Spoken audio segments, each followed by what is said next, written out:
pretty early on into the game. Oh, so you're just talking about the ostrich. Oh, so you mean you've had your Switch 2 for a long time now? Seems like this game didn't really get you. No, I've been doing this thing where I try to stay. I just don't consume content like music, video games, movies. I'm just trying to really tune in on my creative spirit. But I mean, if you want to play video games all the time, that's cool. I do. It's like my favorite thing. Hold on, wait. So have you been playing Bonanza? Or not? I was playing it up until I got back from Japan, and I feel like I was just like kind of a pig, both eating and with like content, gaming and stuff. So I just like I went on that fast, but I also stopped playing video games, watching TV, listening to music.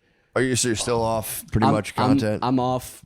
I'm back on my phone, which is really the main thing I want to get off. But I haven't been listening to music. I've been just driving around in silence, which has been pretty cool and kind of psycho. Why? Just, I want to. I haven't felt creative recently, so I was like, let me just not watch or listen to anything for the next week. Let me take in no creativity. Yeah, I get it. Yeah, you gotta get bored. Sometimes you gotta get your mind to get so bored it comes up with stuff. Yeah. I definitely take in too much content, but I think just the no music one sounds so funny. Do you ever get sorry to cut you off? Do you ever get stuck into things where like you play the same music over and over and you're like, dude, I'm fucking sick of all this shit? Yeah, definitely. I've definitely done that. That's when I'm starting to do no music because I'm like, I want to like wait to get pumped on music. It's cool too because when you like take a music tolerance break, basically, like when you do listen to a song again. Because I will say on Sunday I gave myself 2 songs to really fire me up. But like when you listen to it's like this gay Japanese shit. I don't even want to say it.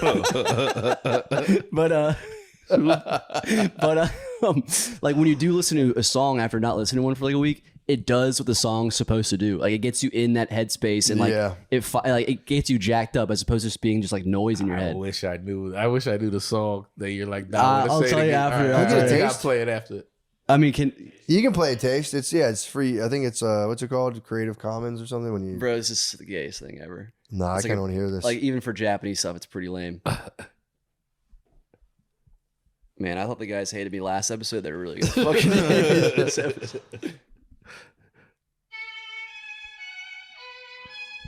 It's awesome. I wanted to hate it more. Here we go.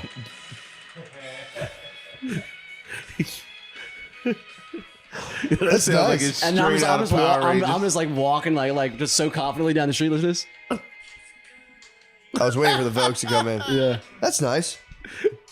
It's actually kind of chill. Yeah, it picks up. It picks up after like that was fucking chill. Yeah, this is a. What do you guys think of The Rock's lack of muscles? Are you guys concerned? I heard about it. I didn't see it yet. I didn't see it yet. But I liked, but I've seen the trailers for that new movie. He's lost so much mass since the movie stopped filming. Really? Yeah, he like has a. Remember how Batista kind of looked like that? Like yeah, they start to get like lesbian builds. Yeah, but didn't he's Batista so shredded? I saw. He looks like a super shredded guy. He's now not just jacked as fuck. He's okay. It's like once you stop like using the muscle, I feel like it's just like they kind of like shrink a little bit, Or yeah, maybe. I mean, he's doing steroids too, right? I think it's to stay on him, probably. Yeah, maybe he's like, I'm getting old. I got to get off these shits. He looks huge in the Mark Kerr movie. Dude, the new that looks. It looks like I didn't Donkey realize. Kong. I'm really pumped about it. I didn't realize I was watching. I was like, oh, I really like The Rock in a movie when he doesn't look like The Rock. I was like, it looks cool. He cried. Apparently, he got a 15-minute ovation after the premiere. It is funny how and then he cried. Yeah, who was it? It had to like Brandon, the whale guy. Yeah, the whale was in the. How fat did he get for that? Or is this all fat suit? I think that was CGI. I think that was all. Yeah, I thought so. I didn't know if he got like a little bit fat just to kind of give himself a good layer. But you had like I'm blanking on the guy's name. Christian Bale. Didn't he lose like a million pounds for The Machinist? Yes. It is funny that The Rock's getting that for like just not being as jacked. Like, oh my God, this guy used to be so fucking jacked. Now he's just more kind of shredded. Oh, he must be sick. Frasier was no CGI. That was all practical effects. Oh, so you wore the fat suit. Whoa. Yeah. Oh, speaking of that, though, did you see Drewski do the craziest white face, white body thing? No. He looks like an actual white guy. He has like the redneck. Wait, was this a while ago? This was like 2 days like today. Just put it up yesterday. Because he did a white face thing not that long ago. This too, is right? like the best white face. face. So much better. He looks like an actual white guy. What's he doing as a white guy? He's just at like the NASCAR race, just being kind of racist. He's done it again. That's really funny, actually. But the makeup is crazy. If you could find a Nate, it's probably easier if you shoot. He's wearing like a black shirt and a beanie? No, that's the old one. And this one, okay. he's wearing like overalls, and it looks like they painted like his entire body. Yeah, this one. Oh, here he is. It's this one. Oh my God, dude. Yeah, he's Yeah, done the it other one again. doesn't look very convincing, honestly. No, that one was bad, but this one was That was like, kind of good. it was kind of good, but this one is Bro. insane. And it's You have a privacy screen on your phone? Yeah, I do. Bro, get it together, man. Jesus Christ. You know what? I got it for the airplane. yeah, right. I really did. It happened because I was going to find Even somewhere. still, what are you doing on the airplane? I don't know. Looking at ass on Instagram.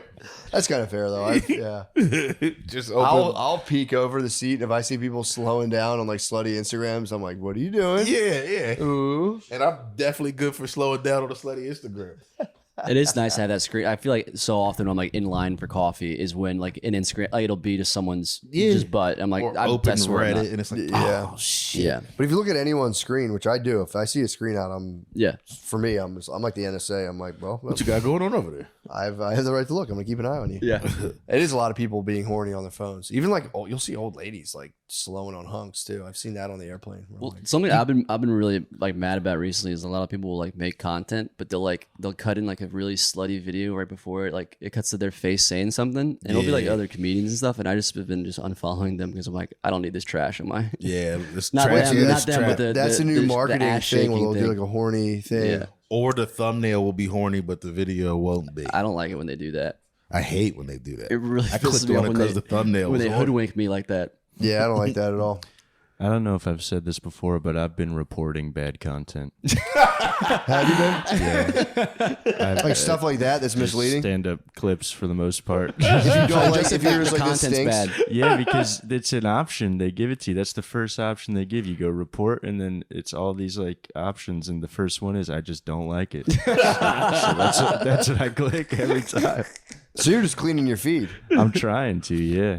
I've been muting a lot more lately. Muting's too. good. I feel like there's people on X now that do like 6 million tweets a day and tag you in them. So when you try to open it up to read like mentions, it's just you can't. Oh even read yeah, it. they tag us in clips a lot.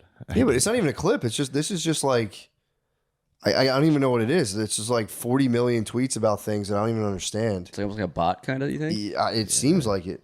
Might be a bot. It might be a bot, but I've been getting botted hard where it's like, and not even on my profile, but like there's like it mentioned you and 87 other people, and they tweet 40,000 times, and you get like 7 of these guys, and they dominate your whole feed. And then I'm like unfollowing them like meticulously, and I'm like, you know what? I'm not even doing this. I don't feel like doing this. Yeah. My ex is just fucking offline. I'm ex, dude. I'm like, I don't have X and X. Yeah, I don't have the wherewithal to sit here. I thought you said X and X. No, no. Whoa, chill. Thought I said X and no. Yeah. You gotta chill.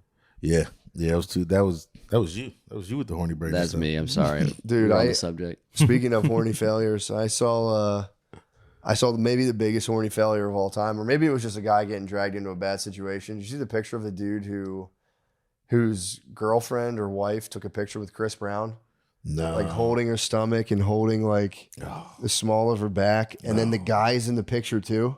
Ooh, Oh, dude. damn, that's And that's he's rough. firing back, being like, if you guys are insecure, that's your problem. It's like, why are you in the picture? Yeah. First of all, if you're like, yeah, go ahead, get your picture. that's a little insecure Did you see yourself. it? Did you see it? Dude, it's crazy. It's the funniest thing in the world. Did they do one of those images with like the lines in it? Yes. Yes, that's it.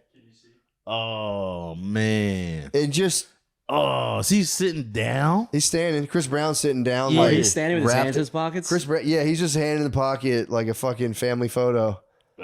And Chris Brown's wrapped around her, bro. I wonder if that guy's also just a Chris Brown fan. Like, I'm getting in this flick. Like, I'm not going to not flick. There's another picture. It's like the other way around, and he's Instagram's about to go crazy right now. They're definitely going to Photoshop. You got to Photoshop his face or her body. Dude, oh, that'd be hilarious, actually. Yeah, he's trying to hold it down like you guys, or something wrong with you guys. And it's like, That's a woman's trap. That that's what I'm saying. insecurity That's shit. that's what I'm saying. No, just, you're doing whole stuff outside. We're together. I'm not insecure. I'm calling it like I see it. He also paid for this meet and greet $1,100. Yeah, $1,100, bro. Damn. Bro. Were we talking about that before? We were saying like women are like there's not. I don't think there's any dude like Beyonce can't charge $1,000 to a bunch of dudes, or like Nicki, maybe for girls, but like to take a picture with them. But ladies will be like, I'll spend like a dude will be like, I'll just spend $1,000 and fuck a lady. Yeah, like I'll fuck a hooker. Yeah, or we're something. rational. Yeah, yeah. And women are irrational. Go, I have to touch them and When it smell comes to them. money, dude, I'm telling you, it's like you can set the funniest prices, and they're like, "Well, it's how much it costs." And then they check their credit card a day later and go, "God, the fuck, I don't remember any of this." Yeah, you can price gouge. Women's clothes are more expensive. Like even if it's standard sweatpants, Yeah, they're more expensive than men's. just $90 because they say Victoria's Secret. About Shein, though. Do you know about that? Huh? It's That's like the cheap Chinese brand, right? slave company where you buy like nice clothes for like $1. It's like Fashion Nova. yeah. Oh, dude, every lady is quietly Amazoning Fashion Nova. Yeah. There's like 5 of those other companies where it probably is for sure slave labor. It's literally $1. You can get like a dress for $1. What? Yeah, yeah. And then I'm like, Keeping the this industry is alive. slave labor. And she's It has like, to be. Yeah, but It's the cute. only way to be profitable. Yeah, but I guess the clothes are nice. Well, they get you on the shipping, maybe. Maybe. And they You have probably the slaves pump out the $1 dress, and you're like, we're gonna get these guys on $9 shipping. Yeah, maybe. Is it real? I mean, how much is it really? Can't be It's, $1. dude, I swear. Let me look up. I A could dress for $1? I feel like it's like $20 or $15 or $10, like those Amazon Yeah, Fashion prices. Nova is get, like like, dude $15, stuff, $12.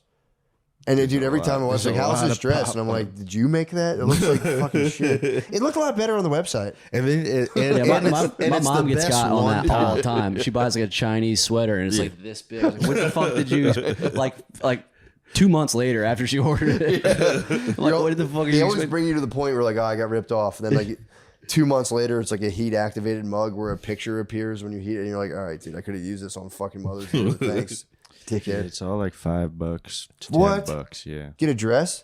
Yeah. Is it the thinnest, sheerest material? I think so. Yeah. Didn't they just Yeah, let open me a show you. store that had like a party? I thought they opened up a store Yo. in some city and Bro, chill. Yeah, bro. I'm into Just it. like that shirt right there is $5, brother. That's Nate on his phone with the privacy screen.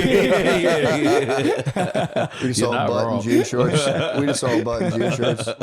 Saw a lady in the seat. The whole squad went into banana. I went into fucking Bonanza, but About to go ostrich bonanza. Bonanza started flying around. Yeah, it's Yeah, that like cheap clothing off the internet, man, is fucking crushing ladies. Can you see if there was a party, like a Shein party? I think there was a party that went nuts. Like they like announced the Shein store, and there was. What is Shein? It's just that Just brand. something like Just that. that Oh, okay. shitty brand. Because I know there's Shims. What's Kim Kardashian? Skims. Yeah. That's a big one. Skims wanted you Skims. I'll guys. be honest, the sign for Skims kind of makes me horny.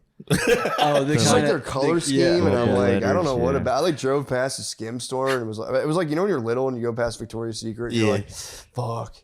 I rode past a Skim store and just got like not bricked, but like They have those. blood was flowing. They for sure did body R&D to models. like Yeah, be like, yeah. this is gonna get him horny. Their mannequins are like Kim Kardashian body. Dude, it was just the sign. Yeah, They oh, got, like, just the lettering. the lettering The looks font the is font is- erotic. the Yeah. font. It's the font. Tantalizing. The It's a jizzy font's, font. It's a the jizzy font's font. kind of rotund. It does look kind of jizzy. It's kind of jizzy. Yeah, It's kind yeah. of a jizzy font. It's a bubbly kind of voluptuous. jizzy font. The font itself. Voluptuous And it was like typeface. it was like skin colored Yeah. hot font. And I was like, Yeah. fuck, dude, I stand no chance against these products. I Yep. can't find anything. That about party a was all party. right. Maybe I'm thinking of a different brand. Well, yeah. I keep But just looking. let's a moment of silence for that dude who got psyoped by his babe and take Chris. It's like I get it. I understand the thought process of going like, yeah, dude, it's not like he's gonna fuck my. It's like, well, he would. He could. He could for He sure. That's the thing, dude. If you guys are genuinely a couple building a life, she goes, hey, I'd like to take $1,000 of our money and give it to Chris Brown So he can hold so me. that he can hold me seductively. Actually, you get in the photo. It's like it's like a humiliation ritual. You think he might? You think that's part of it for him? That's why he got in the picture. You think he was tucking back a bone? I'm pretty sure he could do whatever he wants during those photos. No, not Chris Brown. The guy. The guy, it's like a You cuck. think he was in the cuck chair? yeah. I would have more respect if it was kink. If he goes, guys, it's kink. Get off my back. It's like it's a stack vixen type situation. The fact that he's like, I have no sexual stake in this. I'm just because then it's like, how weird would you feel being like, all right, babe, now it's time to pay up and like have sex in like a fucking Ramada Inn. All right, I let you get horny from Chris Brown. Now we have to have sex. Yeah. And then if she doesn't have sex with you, you could pay Chris Brown $2,000. Beat her up in the face. What if she said, you got to let me call you Chris, but I'll do anything you ask? The beat and greet.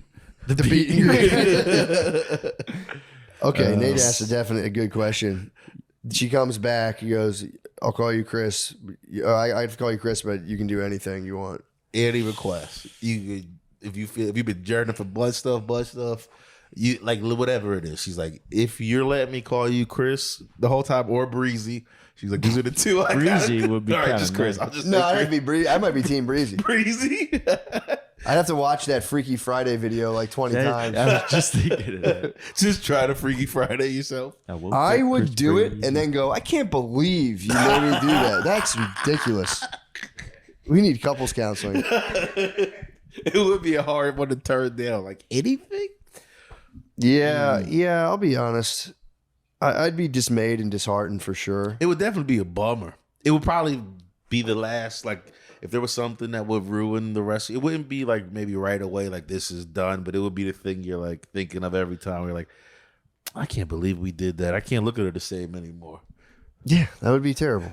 It's one thing to be like, you know, I won't even grill a lady. Be like, do you want to have sex with all the elite Hollywood actors? Be fucking honest with It would just make her go, no. Yeah, that's a worthless exercise. But it's like having her be like, can we please do the meet and greet? And be like, I got you, babe. Yeah. How much is it? I'm What's gonna it? pick up a couple $50? extra shifts. It was $1,000. I know. I'm saying like in his head, it's like, what's it? $50? Meet and greet. $1,100. Yeah, I don't. And dude, that's like a weird part of female psychology where it's like, it's not even about the experience. It's about being like, I got my boyfriend to pay for that. Yeah, and if you say no, they're gonna be like, bum ass couldn't even pay Yeah. for me to get a picture. Get molested by Chris Brown. What kind of man are you? I hate Yeah, that. dude, it's for real. Like, I swear, that's just I could be wrong, but I really feel like it's not even about the experience itself. It's about being like, look what I got. The power play, kind of. It's the power play. Yeah. If you tell women something's expensive, they go, well, I want that. Yeah. I wonder if she requested he be in the picture, or if he requested that to be in the picture. You know what I mean? Like, was he like, I want That to would be be the in ultimate this? power play for her. It's like, no, you Yeah, get Get in. in here. Get in here too. Stand Don't to be the weird. side. Get in here. And just getting Chris Brown to be like, come on, get in here, player. Come on, sit in. Like, No, I'd have spazzed. That'd have sent me. fuck you, dude. I fucking hate your stuff. Give me my money back. Remember that one time you tried rap? It wasn't even that good. Yeah, just getting like a little bro from Chris Brown while he's wrapped around your girlfriend, being Calls you like, buddy or something. Come on, bud. oh, gives you $20. He's like, go get something from the snack bar, man. Yeah, that was a tough one. I saw that and I was like, dude, that's not. Don't try to normalize that. Yeah. It's not where it's at. I saw something super funny online that I would like to normalize. What do you call it when you're maxing? When you're Load maxing? Load maxing. Yeah, I saw a Yes. new thing. It's fart maxing. Whoa. It's just like crushing coffee and eating beans. And it's just like doing a bunch of crazy shit like Let's that. talk about this. It's just dudes online posting crazy Dude, looking meals, now- being like fart Wait, maxing. do they have like audio of like the No, I've never heard of I just see what it's just Fart what maxing. they're eating. Fart maxing That's is fucking Here's rules. Here's the thing. It would be nice to fart max your babe. And then be like, do you want to do the Chris Brown photo? And have her drop a fucking bomb, dude. That's worth $1,100. That's kind of horror farming at that point. At that point, you're horror farming. If you get your babe to fart on celebrities, that's just 1,000 horror points. Dude, fart maxing your babe. That would be so nice. And just have going out to like nice steak dinners. When the manager comes over, you just aura farm him. Your wife is like, he's like, how's everything? Your wife goes, That means it's great. That means she's having a good ass time. I'm sorry, sir. Do you have a problem? We're having a terrific time over here. There's no way at a fine dining establishment they would have to like whatever that is in like England, when those soldiers act all stiff, they'd be like, okay, very well. I will leave you to it then. I wonder if you could fart max so much in a fine dining establishment that they would be like, hey, They have to remove you guys leave. Your wife has been farting nonstop and it's ruining everyone else's meal. These guys are on the tasting menu right now. And they can't even taste the food. All they taste is her ass. Having someone stand up to you and be, hey, that's about enough of that. Knock it off. It would have to be someone else dining there and be like, I'm about sick and tired of this. I need what I need to do when I fly with my wife. She'll go, "Was that you who farted?" And I'm always like, oh, first of all, I'm like, no, but it's like, yeah, shut the fuck up. Also, I'm Obviously, that was me who like, farted. yeah. Like, don't do that. We're on a team here. Was that you? Yeah. Did you just do that? And I'm like, dude, shut up. That was the most disgusting diabolical part. Don't frame tell me. Yeah. And I'm always sitting here on literally I look like this. I have my laptop and these glasses on. I go, no. And I'm like, as I'm farting again, it's like, As I you're do feel farting, you're like- like, no. a good fart defense for the plane is if you fart and then just lay there with your eyes closed. I feel like for some reason if you're sleeping, people don't think you farted. Or it's like, oh, he's asleep. He couldn't help. He couldn't can help help. but You think so? While he's just, I feel like that's like scot free. If I'm trying to suss out who farted, if someone's sleeping, I'm like, You're like, it's definitely not that guy. He's asleep. It's How probably could he possible. I play possibly possible. fart? And just go. but as you're doing the work, fart, close my laptop for 2 minutes. Pop back up. Yeah, I like borderline lift my leg. I know. I was gonna say, Just so I don't get it. No, so it doesn't like ramp off. yeah. So I'll kind for of the like smell. lift the amount and I'll go like stretch, kind of lift a little bit and let it out silently. I mean, for the sound, you don't want it to ramp off. I don't want sound to ripple, yeah. yeah. Sometimes it's literally, I always get plagued with the hardest farts imaginable on the Do you plane. think it's the elevation? Might be. Because Yeah, whenever it, I like, pushes lay the- down in bed, whenever I lay down horizontal in bed, I think I fart every single time. Every time I get in bed, I'm like, fuck. Ever tell you about my morning farts? No. Every single morning, Do you I really? fart myself awake. Whoa, that's Every single Are morning. you serious? you're like a dog. That's Yeah, like, well, it's not like I surprise myself, but it's like that's like my as I'm waking up. That's it's like I horrible. just Oh, I thought you, like I do it so much that like I've had my dog for like a year, like a little over a year now. I'll start farting in the morning and I'll hear him come to the bedroom He knows door it's time to get up. like he's up. he's up. I can. Is it like a... he can smell it. Just the olfactory is like, my master's awoken. Probably. I don't know what it is. Like my girl says, like she hears because she wakes up early. She starts working like 8 every day. She So hears you fart just yourself she hears me awake. fart. She's been hearing me fart myself awake for like 5 years. every day. That's crazy. I feel like I fart so much in the morning. I feel like I don't fart in my sleep, and my body's like, get this shit out of here because they're not stinking farts. They're just loud. It's just just the everything. noise, It's like- the day started. It's just a day. It's an alarm fart. It's an alarm Yeah, fart. what's the alarm on? Is it like, man, man, man? Is it more like... It can hit so many different frequencies. I can hit just like one of those, or I can hit a. And like those, I'll hit one of those, and I'll just hear like from the other room, the office room. I heard my girl just laugh. Like it's so loud it gets through the bedroom door. It's like your body's pressurizing for the day. You're like, Yeah, dude. When we lived in a In your small suit. apartment in Jersey, she would be like, it would be so clear that I'd be worried that when I was on a call that somebody would hear. That's pretty... the cork pop is nice. Just waking up to... It for real feels like the best. Like Really? like I just feel my stomach like all that shit just That's crazy. It's every morning. I've Googled it. Like, is it a problem? Because it's is there a community? no. Is there a community? Is there a Reddit the subreddit? I must fart max every night before bed. I don't know what I'm doing. What you munch on last night? Double. McDonald's. Yummy. Oh, dude, you were completely fart maxed. I was fart max. That's what I sound like. Huh? Yeah, I did just. Yeah, that was a good Mickey D's. That's my favorite part of when me and Sean leave. If I give a ride, if I drive, if I drink and drive us home, Sean blesses I us pay with for the the Mickey That's D's. awesome. Road fuel. It's a really nice treat. 10 shots of whiskey, 10 brewskis, Big Mac, 4 chicken nuggets. That's fart max. Go to sleep, vomit as soon as you wake up in the morning. You guys must felt like hell this morning. I wasn't that bad. I didn't drink. I drove, so I didn't drink nearly as much as Sean. I think I did 1 whiskey and then just a couple and probably like 5 beers, which isn't a little bit. You're definitely below the legal limit. For sure. Yeah. That's like 0.07. I had time. I had so much time in between. Had like a full. You're doing a beer an hour. I think I was doing. I wasn't going hard last night at all. That's what they recommend, a beer per hour. Isn't it like your liver can only process like that? Yeah, that's what or like a shot of alcohol per do hour. 1 shot per hour. Yeah. Psychotic. It's for real. Like lock me up then. Yeah, but 1 per hour? That's weird. That seems like That's a kind of little. what I was. Oh, is it Nah, like but you're having a pacing beer it that door. way? Yeah. Yes. See, you're already outside of the realm of what's acceptable. You have to do 1 drink, choose it how you want it per hour. So you can do a beer per hour or a shot per hour. I was at a restaurant recently. It's really good, actually. But it's like a Caribbean restaurant. But the drinks, one of the drinks on the drink In menu. Austin? Yeah. Starts with a C. Yeah. I saw this Called place. called the Rude Boy. I haven't It's a shot. been there. It's Whoa, just like a beer and a shot. That sounds awesome. High proof rum. I was like, dude, I wish I drank beer. I'd love to get the Rude Boy right now. I'll have the Rude Boy. Kanji rules, It dude. looks. I just saw it online. You the want to other fart, day. Max, dude? Go Eat to some Kanji. spicy fucking. Get some rude boys. Get some Rude Boys in you and some spicy fucking. I didn't drink, obviously. I'm on the national pause, by the way.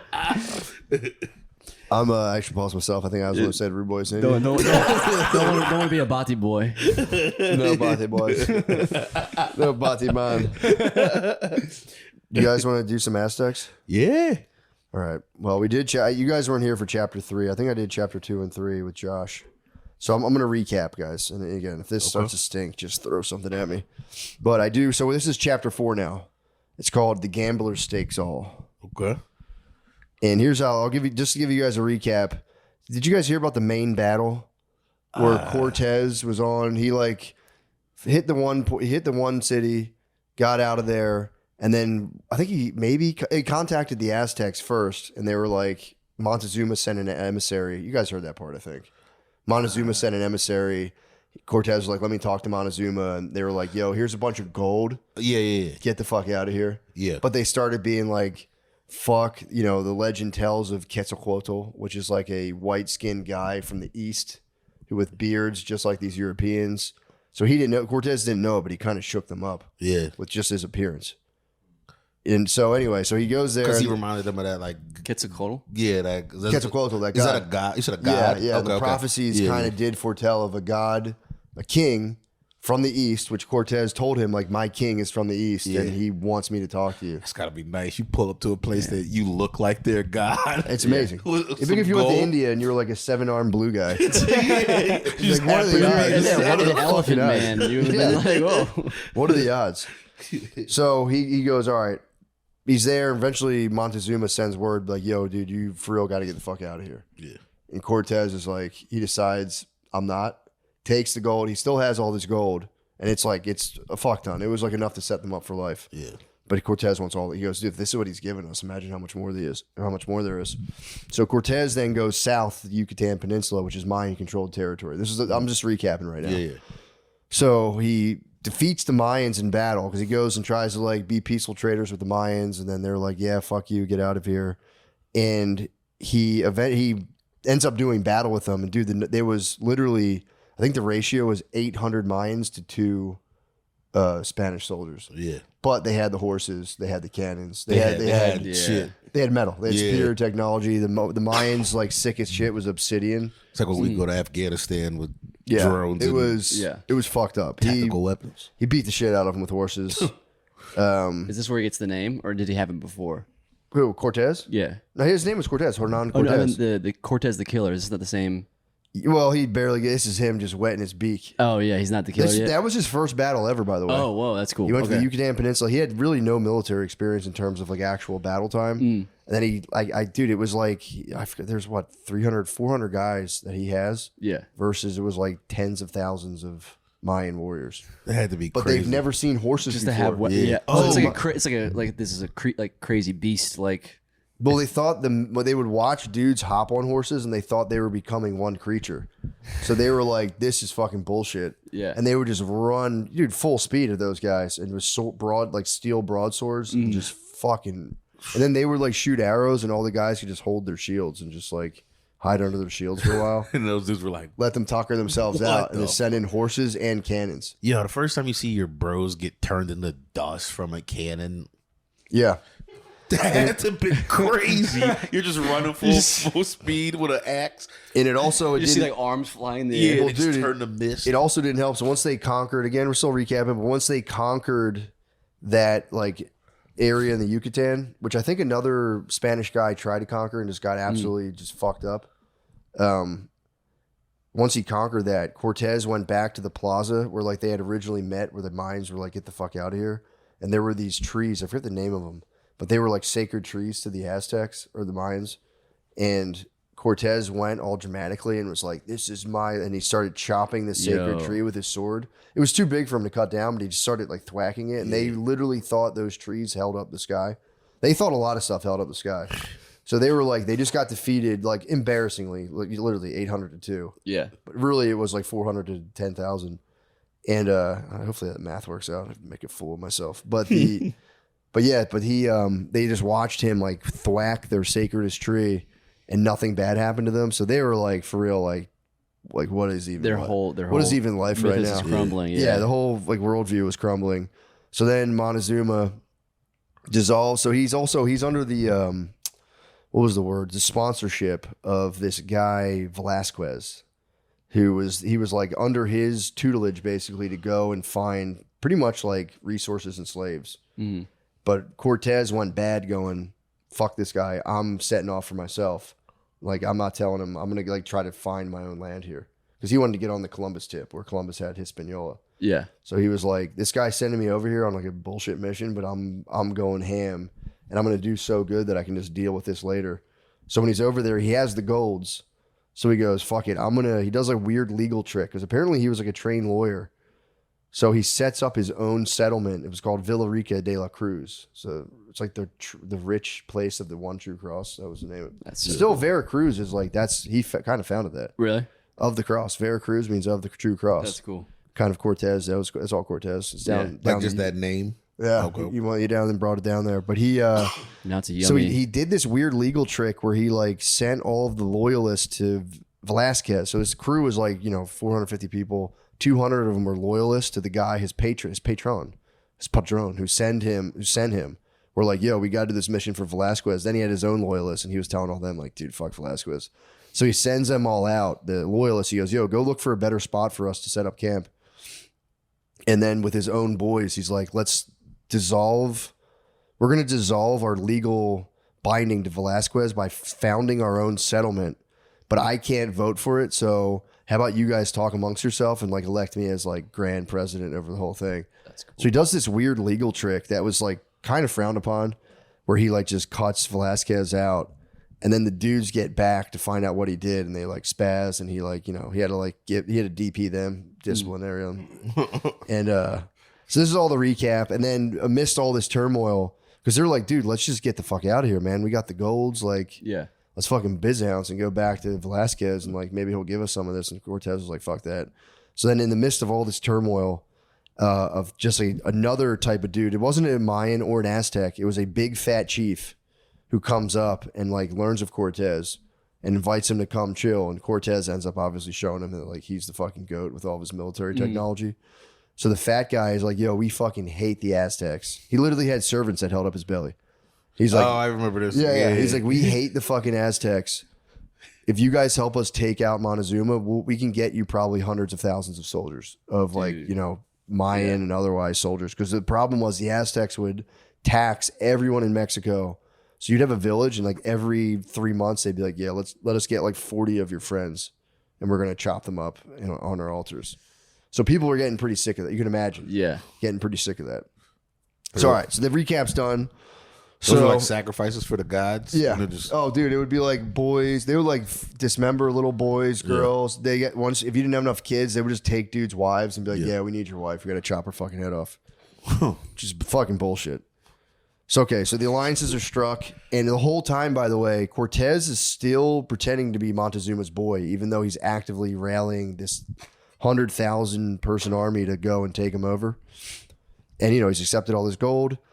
planning to take him down. And so we have all that stuff. We know about Quetzalcoatl and how they all think he might be Quetzalcoatl, blah, blah, blah. So he settles near this fat guy's town. The fat guy's like, all right, I'll give you a proper settlement. It's on the coast. This is the fat chief. The fat chief, because he had another settlement that was like, it sucked. It was just like getting bitten by mosquitoes. The fat chief's like, I'll give you an actual place you can make a port city. Yeah. Because you got ships, all this stuff. So the fat chief gives them like a kind of a sick place. He even gives them like 400 people to help build them up. And, whatever. So he's like, you can build this town up, blah, blah, blah. You just got to chill with us. And we got to come up with this plan. So he's chilling in the fat chief's village, building up his Villa Rica de la Cruz or whatever it's called. Aztec tax collectors arrive and they're coming and they're like, yo, give us like, Cortez is watching it in real time. And they're like, yo, we need to come grab some people to chop up. And Cortez, it's funny because he's more angry that they walked right past him because he's like, hi, I am the great Hernan Cortez. And they're like, yeah, whatever, dude, we don't care. And he was kind of like, who the fuck? He doesn't like when people downplay him. So he's just like, so he sends his babe, Malinche, because from an earlier conquest, he has been granted, they would give you babes. You like conquest people, and they would give you a bunch of babes. That's nice. But he found the babe that can speak a bunch of dialects on the island. I was wondering how he was communicating with all these people. Yeah. Well, there was a priest who escaped. The Spanish priest got captured and then escaped and happened to link up with Cortez. So that was one major win. But the lady Malinche like blows him out of the water. She knows all these weird dialects. She knows Mayan and Aztec. Yeah. And the priest only knew Mayan. So the tax collectors come and they're like, yeah, we need some babes. The fat chief is like, fuck, dude, like, what do we do? You said you can, because Cortez was like, yo, I could beat the fuck out of Montezuma. Like, no problem. And he's also pretending to be Montezuma's boy. So he goes, what do we do? And Cortez is like, tell him no fucking dice. Because Cortez also had his babe, Malinche, spy on the meeting between the Aztec tax collectors and the Teutonics, or the fat chiefs people. And he learned through Malinche spying that the Aztecs are mad. They're more mad at the Teutonics, the fat chiefs people, that the Spaniards are allowed to hang out there because Montezuma did tell them to leave. Mm-hmm. So they roll up just for their normal haul of like some boys, some girls, some wives. And they're like, what the fuck are you doing with the Spaniards? And they're like, I don't know. We didn't know we couldn't have them here. So then they're like, double the people tax. So now the guy's like, fuck, dude. Like, what do we do? Cortez is like, don't give them a single fucking person. Yeah. And they're like, what? He's like, trust me, bro. Watch this. So, and the funny note too is that when the tax collectors came, they were like fly. They always talk about how fly they were, just long silk robes, and they held a flower continuously under their nose. That's pretty cool. It's pretty sick. And during the meeting, they were eating. It was just turkey and chocolate. So they would just munch the weird. They talk about fart maxing, dude. Yeah, turkey chocolate, dude. They're just eating turkey and chocolate, and like, you got to give us 40 little boys to cut their heads off now. And they're like, "Oh, dude, it's crazy! You're also killing me, man." Crazy to also up the number of boys to sacrifice when you're sniffing a flower. Actually, double it. Yeah, double dude. the whole world was for real, just like ridiculous. Yeah. The more you read about this shit, like every culture I read about, I'm like, terrible. It's not. I mean, turkey and chocolate. They kind of were on the Thanksgiving tip. Yeah. They were right there. Yeah. They were right there. So, all right. So we have the tax collectors. We have the spying in the meeting. So Cortez is like, yo, let's fucking do it. Tells one of the Teutonic landlords, he goes, give me some of your warriors and I'll get them to take these tax collectors prisoner. He's like, you guys never got to hand people over again. Like this shit with Montezuma stops now.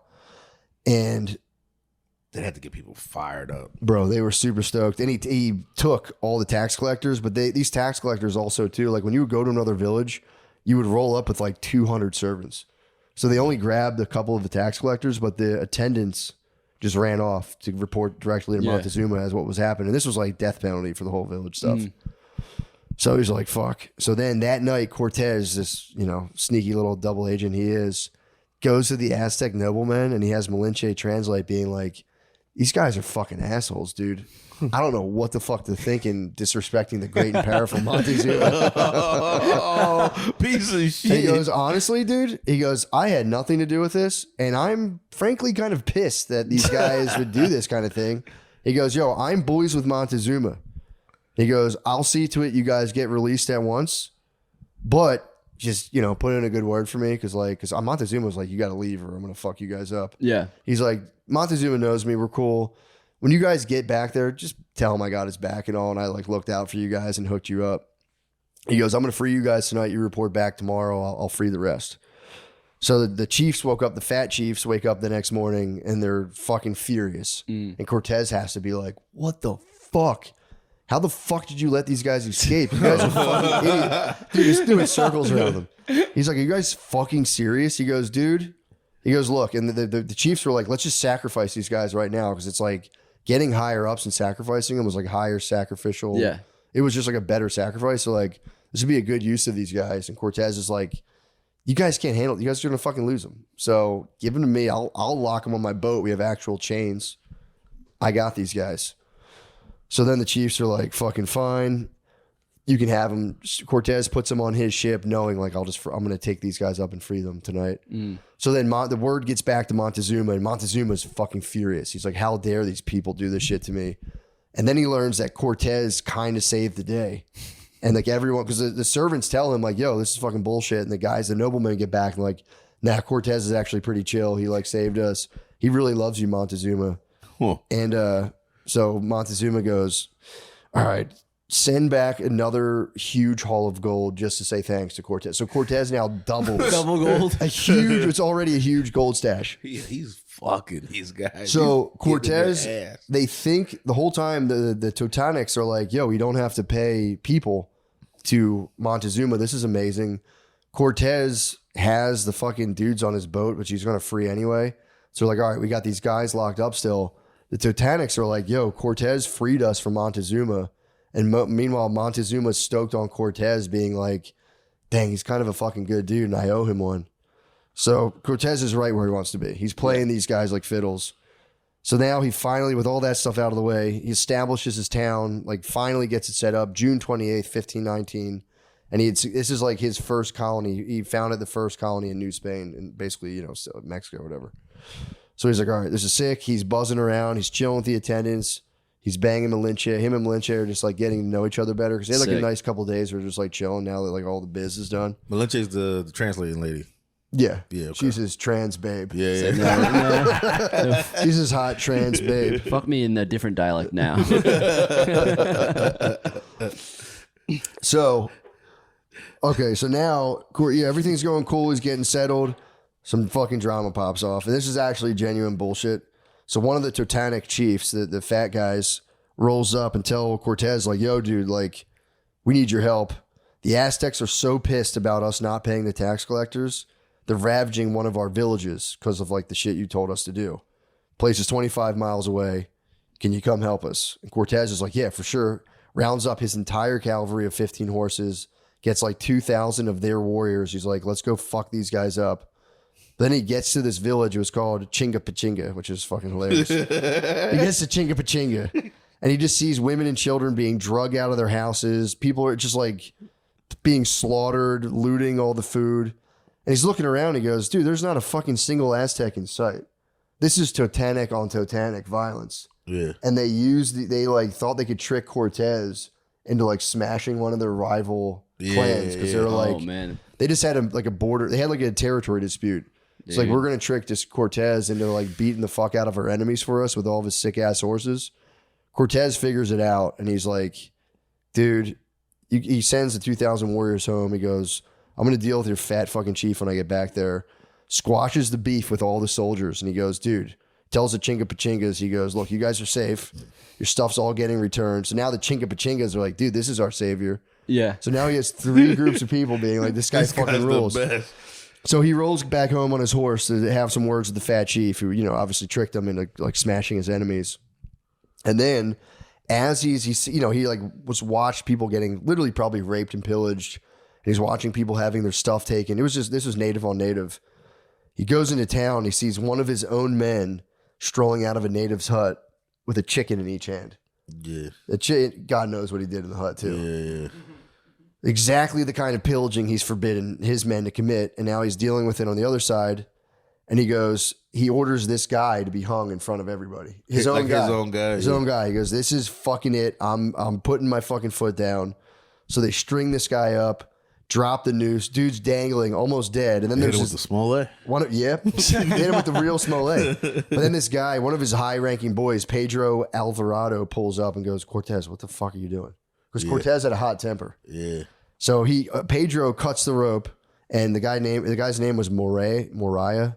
Hilarious. The guy's name was Moriah. Falls to the ground. He lives. And Pedro's like, bro, we can't be killing our soldiers. We only have 450 guys. Like, kill one of these fucking Totanics, dude. What the fuck are you doing? And Cortez goes, yeah, my bad. You're right. My bad. My bad, I spazzed. He was like, I spaz. So he spazzes all the time. And he usually doesn't get like threatens. Your bro spaz is nuts. Cut the news. Like, what the I got fuck a little are you ahead doing? of myself. I'm sorry. He's like, you stole a chicken, dude. Relax. So the next morning, Cortez holds a big meeting with the chiefs of all the neighboring towns of all the Teutonics, because apparently they'd all beef with each other. He tells them, no more drama. No more drama, no more fighting. He's like, we need to unite to fight Montezuma.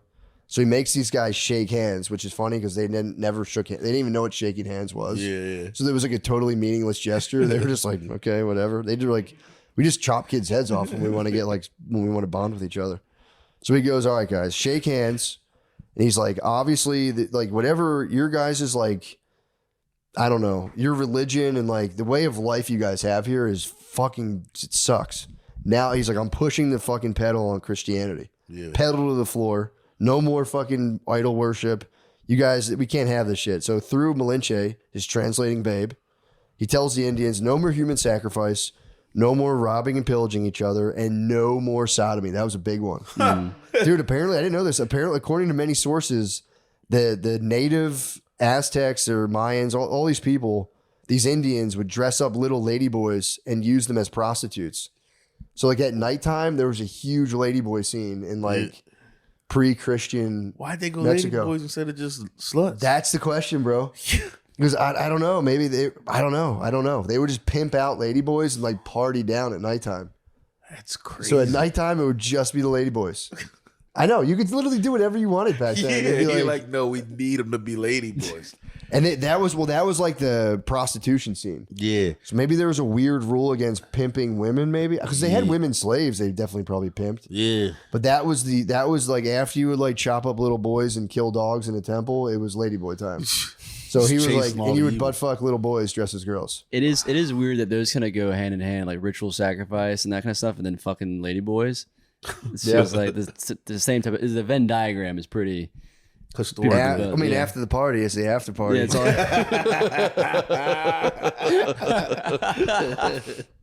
all. Okay, so he's like, guys, we're turning this fucking ship around. So then the chiefs they're feeling a bit sheepish after being called out for the human sacrifice and ladyboy action. They offer Cortez 8 native virgins, giving them the green light to pie. Yeah. They're going, guys, you guys are so fucking cool. Let's mix our blood and have new babies and like really join ourselves. Yeah. For real. It's cool to talk about it. Pie these ladies. So they started Can pieing you them? pie these children so that our clans can unite? Oh, I forgot they were probably kids. They're probably so young. I was so excited. I was like, oh. Cortez maybe, I mean, dude, they probably weren't kids. They were probably like... They're probably like 16. Like back then, I think they were big grown. grass on the field play ball Yeah, types. they had their first blood. That's them. Actually, those these Dominicans I grew up with, the one boy, it didn't stand out when we were like 14, but I remember him saying after 12, it's lunch. I just never forgot that. In the 90s, I knew a lot of grass on the field play ball types. Yeah. That was a tradition that carried on through the 90s for sure. Yeah. Fucking grass on the field play ball. Early 2000s 12's a little was wild. after 12. After 12, it's lunch. Like it's still. It's lunch is a funny way of putting it too. Because after 12. Yeah. Oh, right. It took me a lot longer to get that. After 12 is lunch. It's so fucking funny. He definitely just heard that from his uncle. Yeah, 100%. Okay, so now they have the 8 native virgins, exact age unknown, but we can guess. Gives them green light to pie so they can mix their blood and have literally the first Mexican, like modern Mexicans, basically. That's what they wanted. They wanted the lads. And Cortez, always the fucking deal maker, goes, yeah, thank you for the babes. We appreciate the pie. But he goes, we got to baptize these babes before we pie them. I'm not pieing these babes unless they're baptized. And he goes, and the guys are like, okay, what's that entail? He goes, well, first of all, you guys got to clean all of this crap out of your temples. Yeah. It's time to go to real church. And this was a huge, now, they're all getting along pretty well. And now it would have been literally like someone coming here. And I would have been more, imagine if someone came here and was like, yo, we got to unplug the internet. Yeah. Like all of it. It's done. Yeah, the internet's done. It was like that. Things will be better, but we got to get rid of the internet. We got to get rid of the internet. And you were like, what are you talking about? How would we even function? It was like that times 11 because they really thought that the temples and the little statues and the things going down, the sacrifices, they were like, if we don't do that, it won't rain. So they genuinely thought that if they didn't do this stuff, it was these Spaniards were ushering in a quick apocalypse. Yeah. They're like, this is what gives us our health. It holds up the sky. It does everything. So all these people are they have a total freak out. All the Indians are they start freaking out. There's warriors try to block the entrance. You're not fucking going in there. They pull back arrows, fucking aiming them at Cortez. Cortez summons some of his warriors. They fucking, they get their stuff ready to fire, their arrows or whatever. And they also have their warriors grab the fat chief and they hold him at sword point. Bro, your guys' move. Let's fucking do this. Cortez's people do that? Yeah, they have their chief at sword point. So they're on literally the original Mexican standoff. And through Malinche, he tells everyone, he goes, dude, if you guys fucking shoot any arrow, I'm slaughtering the chief and I'm going to kill all your priests. And then you guys can't do your rituals anyway. Yeah. So they're sitting there and the fat chief tells everyone, which is funny enough because he's like, yo, guys, chill out. It's not that big of a deal. He has everyone stand down. Well, he's got the fat chief at sword point. The fat chief is like, yeah, I kind of want this to happen anyway. He was just kind of like, guys, let's just see what happens here. He doesn't want to, they're like, we're going to chop this guy into pieces. And he had his babe say that in their language. So there's not mincing their words. So then Spanish soldiers, they all just stand there in horror. Spanish soldiers ascend the temple steps and begin just taking all of their statues and just, you say the steps are there's 50 fucking steps. Yeah. They just watch their statues just tumble and break. And it's just the people are fucking freaking out, screaming, crying, praying that the heavens don't crash down on them. And after I guess probably a half an hour of a freak out, nothing happens. And they're everyone's kind of this is kind of weird. Yeah. So then Cortez orders their priests to come and just gather the scraps of all these statues and idols and just burn them, get rid of them, destroy them. And the priests are these guys used to be the top of the heap, basically. Yeah, Back then, the high priests were kind of the rulers for the most part. So the priests come in and they must have felt dumb as fuck because they only wore black robes. Yeah. And they never cut their hair, and all of the blood that spattered on them from chopping up people, they never washed. So they had long blood matted hair. That Cortez was like, yeah, dude, get rid of all this crap and then cut your fucking dirty hair. And all those black robes, now you're wearing white robes, so figure that out. Yeah. Because he just made them Catholic priests. Oh, man. So he these just flipped dudes, them you're this now. That day. You get these little collars. Cut your fucking hair, white robe, get the blood out of your hair, you fucking weirdo. Dude, they just felt like fucking idiots, honestly. Has them clean the entire temple, shows them how to do a mass. And then, he talked about the haircuts, and he baptizes his. After all that's done, they baptize the babes. Yeah. Does he baptize his babe? I'm pretty sure he probably baptized Malinche maybe before that, but he baptized these babes so that the green light to pie is for sure on. So, and I think he gave one to his boy. There was one of his boys was named, I forget his name, but I think his name was Carrera, but Malinche was originally this dude Carrera's babe. Yeah. And I think Carrera might have laid with her even too. But Cortez knew that she could speak the language, so he kind of Indian gave. Yeah, he was like, he literally Indian gave. And he was like, let me get this babe back. So I think he made it a point to give that guy one of the eight. He's like, hey, my bad babes. Here you go. Yeah, he was like, bro, freshly baptized. So virgin. The lady he took on, by the way, Malinche was a longtime slave babe who was traded probably. So the other guy kind of came up. Yeah, he took. Yeah, for sure. Yeah. I mean, but if you're talking experience, though. I mean, true. So I wasn't there. I don't know. I can't say. I keep imagining the girl from what was that Disney movie, the City of Gold or whatever. You know what I'm talking about? I didn't see it. Oh man, you know what I'm saying? Pocahontas? No. Hold on. Milana? Yeah, Mulan. So meanwhile, back at Villarica de la Cruz, he's back in his town. Everything's chilling. I love the name of that place. Villarica de la Cruz, the rich city of the one true cross. Yeah, that so just sounds what a dope. sick name. Like, what's my town called? It's called the rich ass town of the one true cross. Such a fucking flex. The road to El Dorado is what I meant. Oh shit, I didn't see that. That's the lady's name. Don't give me a visual on the fucking pie, bro. Well, that's what I imagine is Malinche, Oh, that's Malinche. Maybe. bro. That's my mind's eye, Malinche. That lady, I've seen ladies dressed like that lady a lot online. Guys, I'm trying to talk history. You guys are I'm being sorry. weird. I'm sorry. We started talking about pie and babes. We got sidetracked. It was a big part of the gubernatorial macroeconomic climate, dude. It's realpolitik, mate. I'm trying to talk realpolitik. Okay, so Cortez is back in Villarica de la Cruz. And then he's just like, bro, how can life get any better than this? A Spanish ship has arrived. And it was apparently sent with the original fleet. But during their quest, it got held at a port for some time for repairs, and it finally sailed months after. Like, there was a big storm, and whatever. It took a while. The ship contained 60 soldiers, food, and 12 more horses. So first of all, this is at first glance, this is like, oh, dude, we just doubled the horses. Like, already having 12 horses there, getting 12 more was like you just took out an army of 10,000 Mayans with 12 horses. Yeah, now we're doubled up. Now he's got 60, almost a fourth more of his squad of soldiers is coming. Also fresh, by the way. Food, horses. Yeah. He's like, dude, this is awesome. The ship contains a letter from the king telling Cortez that Velasquez knows what he's up to and has a right to settle these lands. Telling him that Villarica de la Cruz is a pipe dream, bro.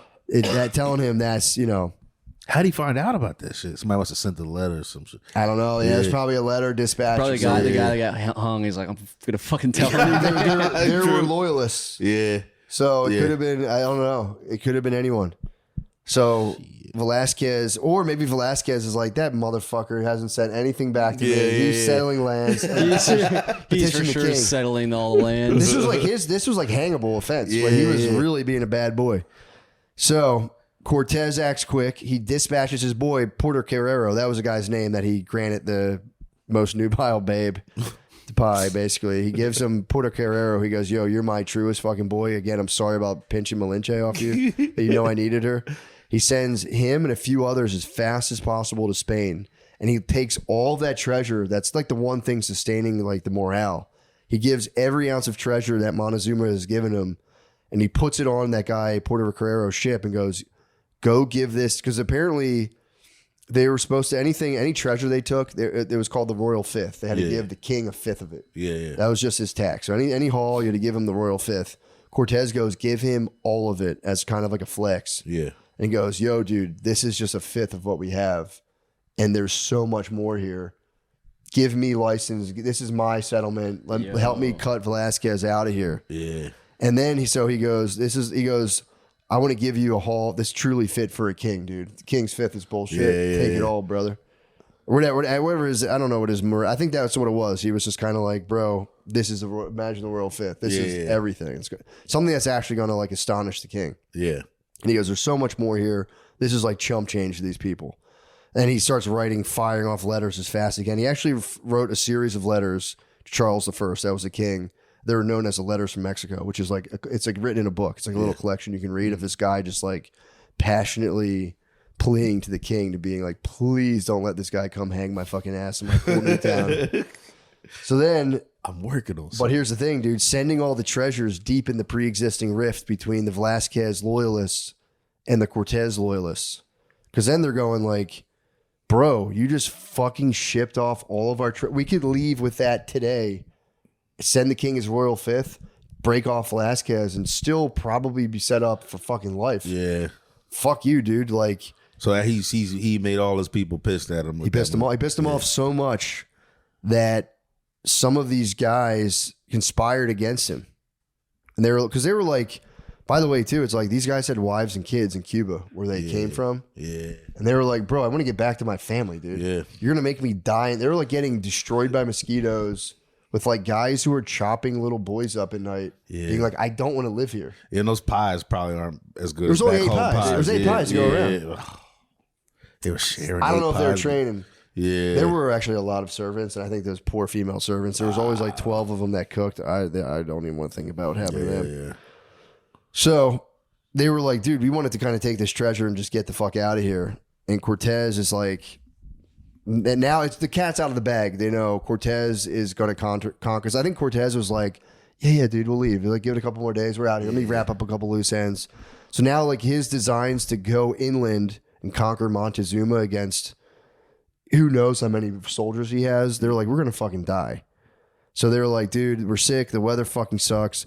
Small band of Velasquez loyalists spring into action. Their plan is to commandeer one of the fastest ships at midnight, find Porto Carrero ship, kill the captain, and then grab the treasure. Or they're going to kill the captain of the fastest ship, sail after the ship with treasure, claim it for Velasquez, I guess killing Porto Carrero, and themselves too, and then go just give him all that treasure and be like, yo, Cortez, you got to go deal with that guy. He's fucking you over. Yeah. So then during that night, one of the people plotting, they probably would have pulled it off, just loses his nerve. He snitches the rest of them, everybody out in the plan. Cortez, obviously ticked, hangs one of the guys. He hung another guy for chicken. Cuts the other dude's feet off. He like finally hangs this guy for real. But there's an asterisk because he actually, like, Cortez is kind of a softie. He ended up just like cutting off their toes. Yeah. He let them keep their feet, but he cut these guys. They couldn't be 10 toes down anymore, but he cut all their toes off. And then he gave one of the other sailors, the guy who like told, I think he gave him like 200 lashes. The guy who snitched still got lashes? I don't know. He just it just said one of the other sailors. Yeah. Maybe it was him, just as like even thinking about it, or maybe he let him go. I don't know. So then so Cortez now being like, fuck, I don't want to have, like, these guys could have dipped out on me and like fuck this whole thing up. So Cortez orders one of his trusted shipmasters to bore holes in the bottom of the boats so that like they're on the water and they start getting a little funky looking. Yeah. And people are like, oh fuck, dude, the boats are creaking on the waves or like sinking in weird ways. They're not like fully sunken, but they're kind of like taking on water. And he's sitting there and he tells the guys like, yo, our boats are fucked up. Let's strip all the sails off, like like stash all of our gear in our sick new village that I'm obviously voted president of. Yeah. And we'll get these boats figured out. But like for now, we got to salvage the ships because if these things sink, we're fucked. And then Cortez orders to basically scuttle the fleet because he's like, get these bad boats out of here. We have no use for them. He basically destroyed his own ships so he could stay. He and the men watched as the last of their dead great giant ships just sunk into the waters. And then tells them, this is his big quote, he goes, they have nothing to rely on save their own hands and the certainty that they must either win the land or die in the attempt.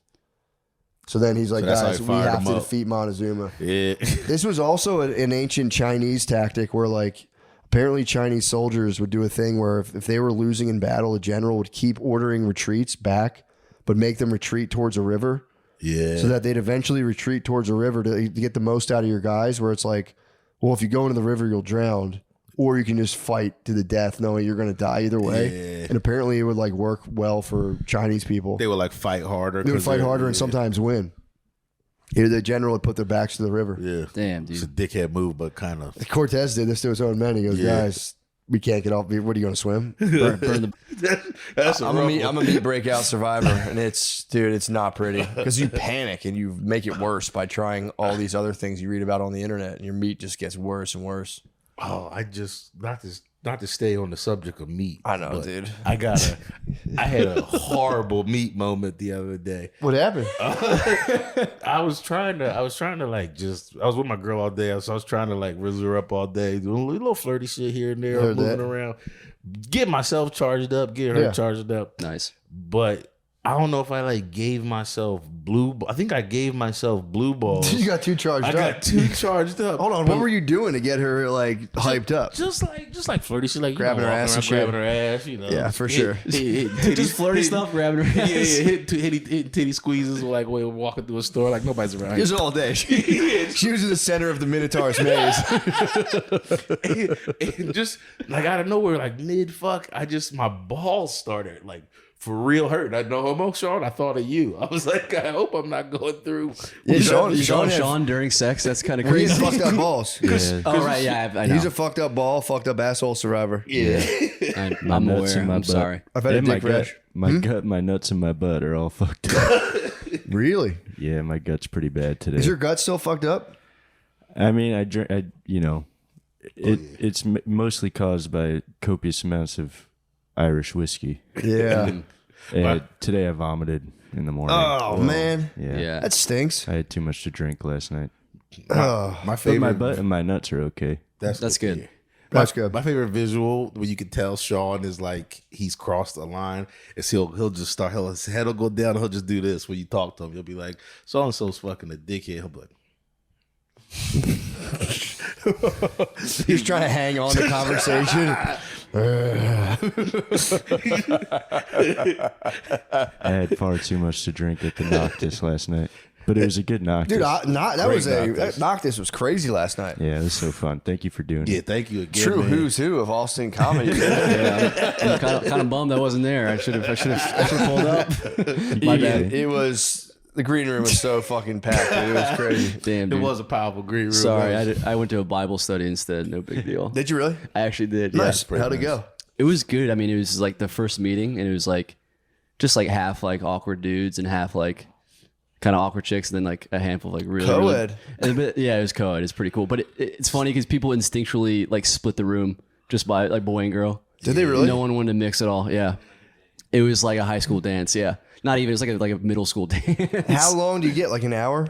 It was like an hour and a half, and then we went over like the next week's gospel, and then just like chatted it out, and like it's like, all right, floor's open, anyone wants to say what you thought about like one verse or whatever, and then some people gave their opinions. It's like some people are like they're just it's like the base level, but some people went like deep, Super deep. Are Yeah, you yeah. an opinion guy or are you like base level? Just sit there. Oh, dude, I just didn't even. I knew I didn't have anything unique to say, so I was just trying to stay quiet. I was just Yeah. taking it all in. But I mean, if you get adults together and have to hear their opinions, it's kind of torture, honestly. I was just trying to find like a place in the room to stare at while they did it. And I was like, oh yeah. Was usually in any setting, it could be like a real estate class, it could be Bible study. There's one person who the whole room is going, shut this person the fuck up. There was one guy that Yep. like every single dude, it's like no matter where you are, there's one person who's like, I got this, and they just sound Yeah. like a total buffoon. It could be me this whole time podcast. Now that I think about I was in my head. It's like maybe it's me, but there was one guy who like at the logical end of the whole session was like,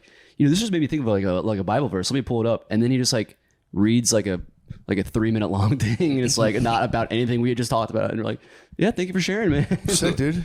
That's kind of nice though. I feel like I've been kind of circling the drain on a Bible club. It's Yeah. coming. I'd like to do it. It'd be nice. Yeah, it was cool. I'd actually Older new. You reading older new? we were hitting new gospel, yeah, Okay. but I never done one, but like Matthew, Mark, Luke, or John? I think it was Luke. I can look it up. It's fine. Yeah. You should know that. I did it last night. I feel like a bad person because y'all are talking about going to like a Bible group, and all I'm thinking is like, I might be a piece of shit. Is like the ladies in there. Oh, okay. It's because I'm imagining them dressed very modest, and for some reason in that setting, that's so sexy. I couldn't even. That's just the enemy talking, brother. Yeah, that is But the you're not end. wrong. There's obviously, I saw a as soon as lady- you said it was co-ed, my brain went there. I went, Like, I mean, they're probably freaky opportunity. as hell. I be will the- say, be like the serpent in the garden.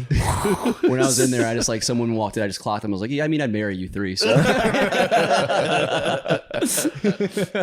Yeah, I send those Instagrams to my wife all the time of like there's accounts called like the Reformed Wife. Any of those like women who are like, why would I ever give my husband attitude when he gets home when I can be love a those docile, loving wife?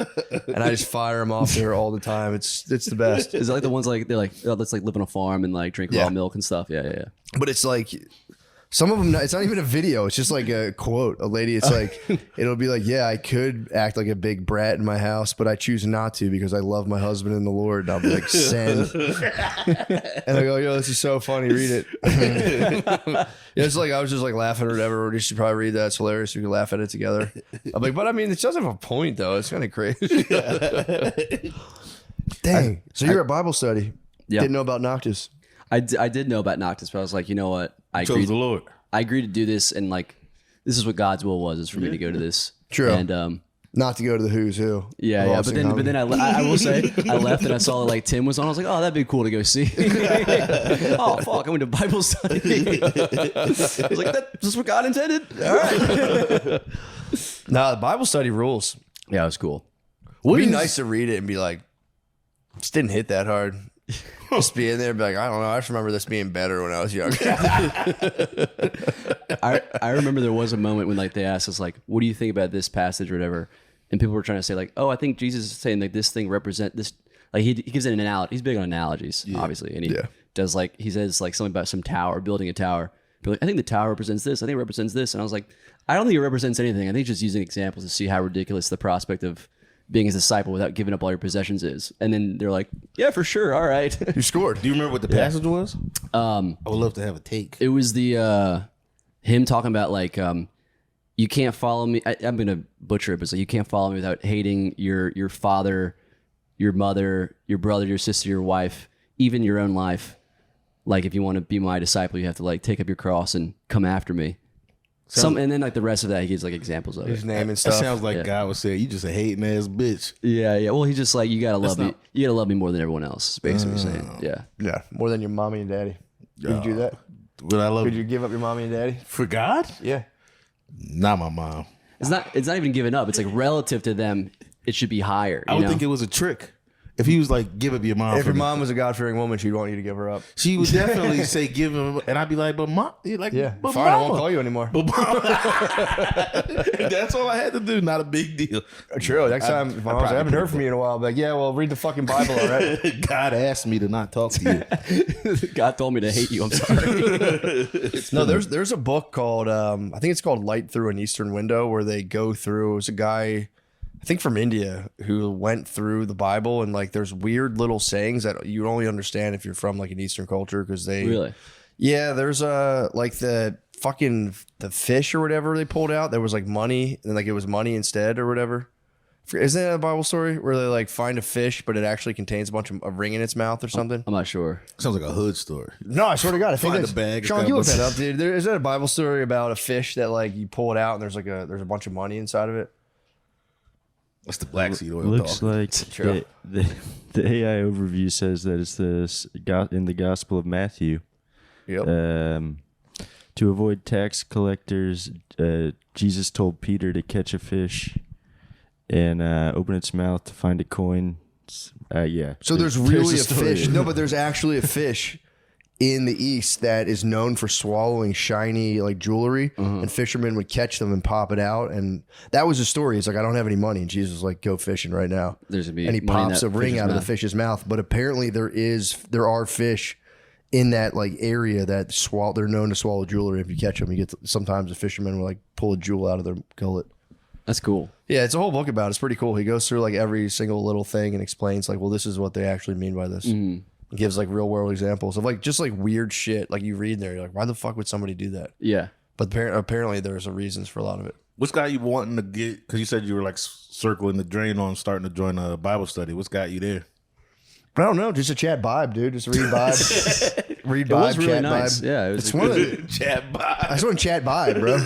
I mean, you get to a certain age where you're like, all right, man, fucking. I've read a lot of stuff and none of it's helping me. I might as well read vibe, chat vibe. Chat vibe. I can see that being a good thought. And dude, when you're married, it helps if your babe's on the vibe, because the vibe's in your favor. If you get vibe with you and your babe, the vibe's got your back all the way. No other book. The only other books you're gonna read is like Mel Robbins be like 5, 4, 3, 2, 1, get out of bed or whatever. I can't do both though. I told you before I was trying to ho-fi. Oh, you might not have been there when I was telling you I was trying to ho-fi my lady, but yeah. What do you mean you're trying to ho-fi? Trying to ho-fi. Stag vixen? I'm trying to have her be more of a hoe in the house. So I've been like buying a bunch of dumb hoe stuff. I feel like you can do that. Yeah, no, you can have the vibe and still. You think you got to get married though? Yeah, no. Yeah. You're trying to unlock the true freak, dude. I'm worried that marriage will lock away the true freak. That's a big fear of mine. Not true. You think okay, all right, what up?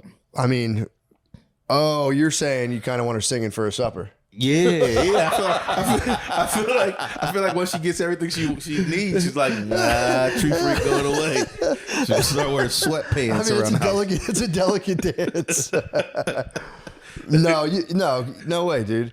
I think that's where the vibe comes in. Is that especially as a black guy, I'm surprised you're not using the vibe.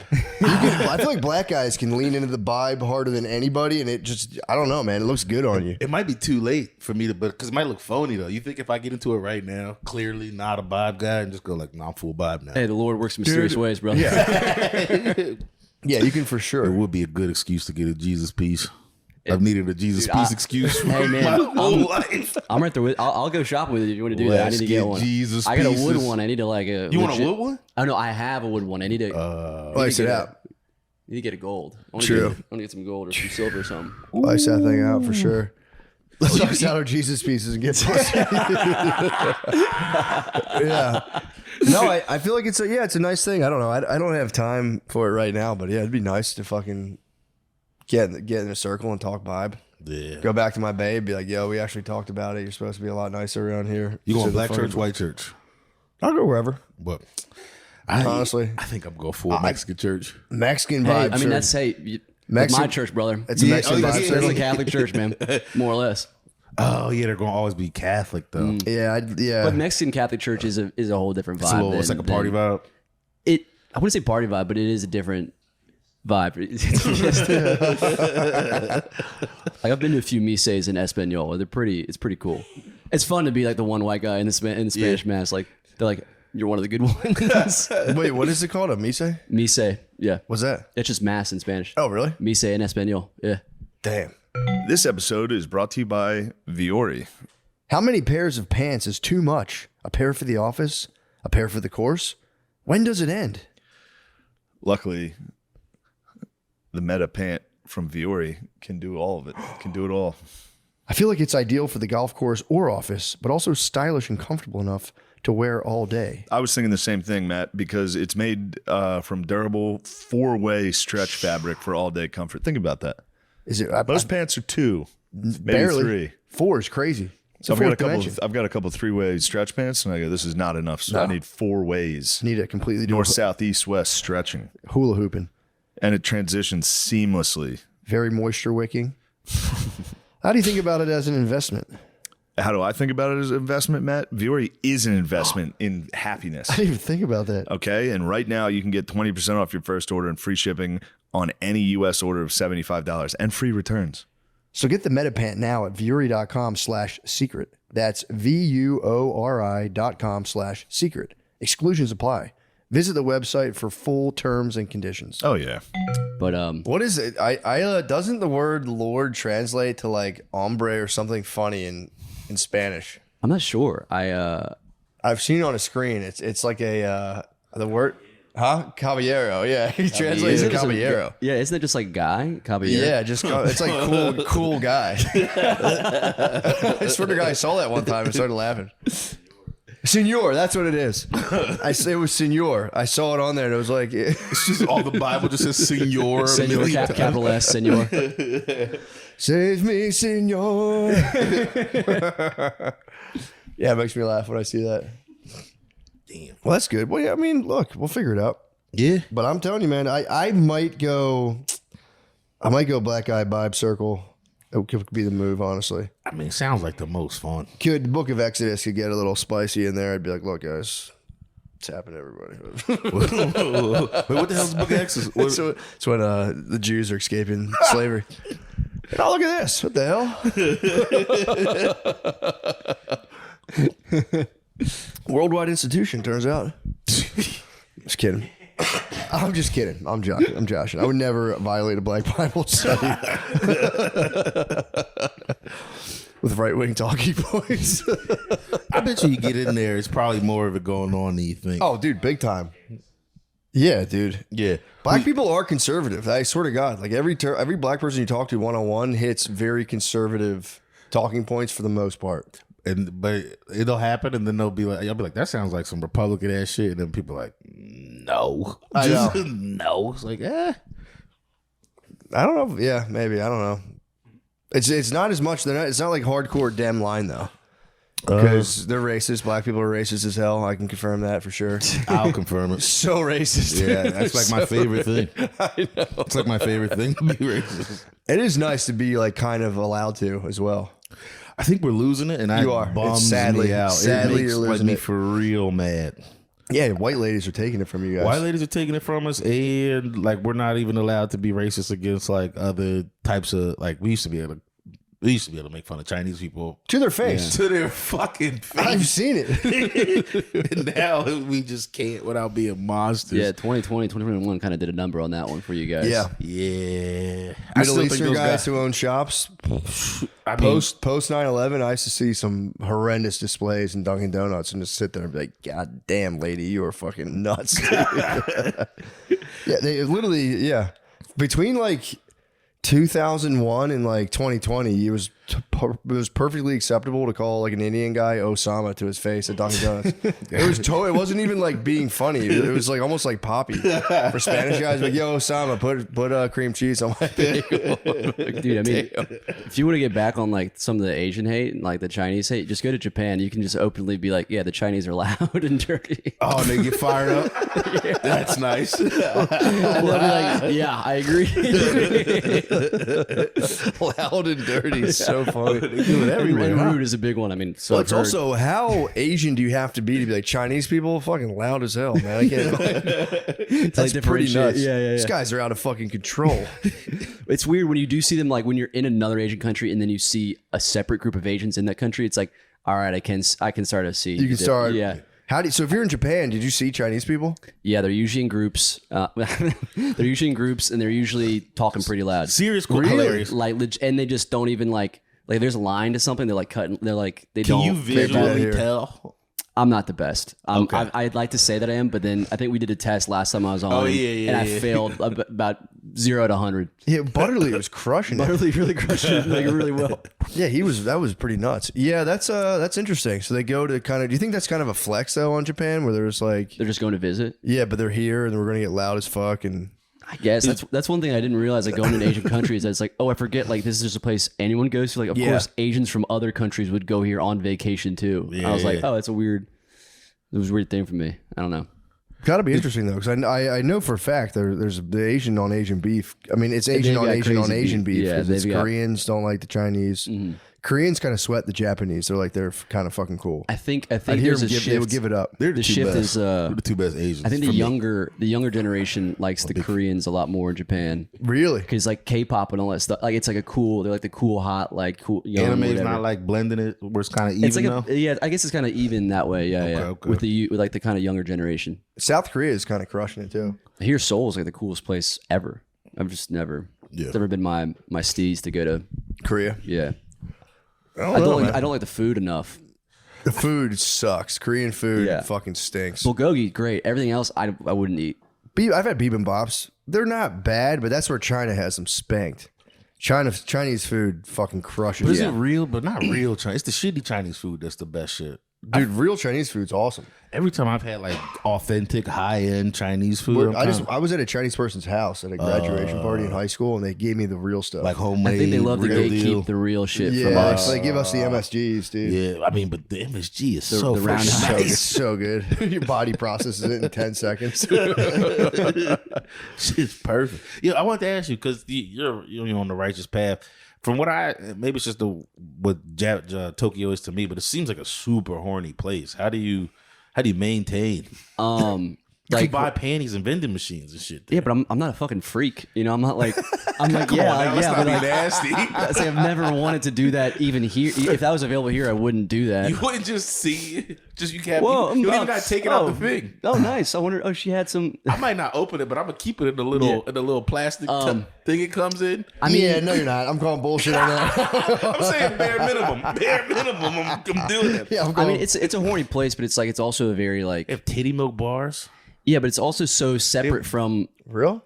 Yeah, they have bars you just go and Yeah. get titty milk. It's so I would separate actually from get into any, that just any for like macro purposes. yeah, but it's just so separate from any real actual connection that it's like it just is just this artificial thing that doesn't feel enjoyable. Like you can basically pay for like a lot of parts of being with a woman. Like you could have someone just like cuddle with you and Yeah. shit, or just like stare into your eyes or something. But it's like you know, on the other side I'll is be honest, I might crack the plastic during a cuddle. A cuddle stare. I've seen videos of people doing it. It looks so nice. I'd be leaning out of the bed like, hold on a second, I had to get something out of my pocket on the floor. There was one time when I was like just placed in a situation. I was like, I got to get out of here. But where the temptation was the highest was I went to Fukuoka, which is like the biggest city I think in like the South Island, and I was just there for a night. And I asked my concierge at the hotel. I was like, just asked him like, what's a cool area to like get something to eat, maybe drink a couple beers, you know, something like that. And he's like, oh, go to this area, Nakasu. Go to Nakasu. I was like, all right, cool, Nakasu, whatever. It's walkable. I walk over there and I eat at like a really nice, like cool restaurant. It's rated really high on like the Japanese Yelp. And I'm walking around. I'm like, oh man, a lot of hot chicks in Nakasu. I like this area. This is a cool spot. And I'm like, there are a lot of hot chicks. And then I was like, it's weird that they're all wearing high heels. I don't know what's going on. But and then I was like, oh wait, I Googled on my phone. I was in like the second largest red light district in all of Japan. I was like, I gotta escape. I gotta get out of here. Like maids and shit. They all had different like outfits. Like I could see them going to their different themed cafes and like bars and stuff in their different outfits. Oh wow, which was kind of awesome. But I was like, I gotta get out of here. I gotta bolt. Did you go back and chat and yell at the guy going, dude, what the fuck? I did. I was like, what the hell? It was all girl bars, and like the two girls working the hotel were laughing at that prospect. They were yeah. And then I was like rizzing them up. I was like, yo, what's up? I bought one of them a cheeseburger and Oh, you got them cheeseburgers. Did you really? I was like, brought them cheeseburger. Yeah, I didn't get any hookers. Here's a cheeseburger. I got really tired of like all the Japanese grub, and this is like towards the end of my trip too. So I just like I googled like cheeseburgers like in the area, and there's a place called US Burger, and like the picture on Google Images had just a white dude working there. And I was like, I'm going here. Yeah. And so I went there, and like it's really good, and I brought back cheeseburgers for the two concierge ladies. And didn't give the guy shit. What? You didn't give nothing to the guy who was there who told you? Oh, the guy was gone. Oh, it was just me and my girlfriends. Okay. Just eating cheeseburgers. Did you watch them eat them? I did. Yeah. I mean, I ate them. I had one with them. Give them doubles or sing I was a like double? watching like it was like a mukbang. I was like watching them mukbang the burgers. Did you give them double burger or single? Double, obviously. Yeah. I had Oh my to. god. I had to. You gotta I give was like, them beefs. I'm a doing well. Yeah, Double that's burger. creepy. Bacon. Yes. That's undeniably creepy. I'm not saying like coming at you, but like if I came back with two burgers to just American concierge ladies, it was like, Well, I told them I was like, I'm gonna get a burger. I'm gonna come back and bring you one. And I was like, you guys don't believe me, but I'm gonna do this. And I came back like an hour later. I was like, at the burger. I'm gonna do that at a hotel. And they just munch. They just house the burgers. One of the girls was like, "This is like the best day of my job. Thank you so much." Okay. Like no one treats those people like. Do you think that's a cultural thing? Like they had to do that in terms of like hospitality, and they made themselves vomit afterwards. No. She had like the security camera. She's like, I don't think I'm allowed to like the work conditions there. It's like she would get in a big trouble if they saw her eat it. So she'd like get out of the view of the security camera and eat the burger. To eat like an adorable Japanese lady. Like and she you had to watched hide. her do it. Yeah.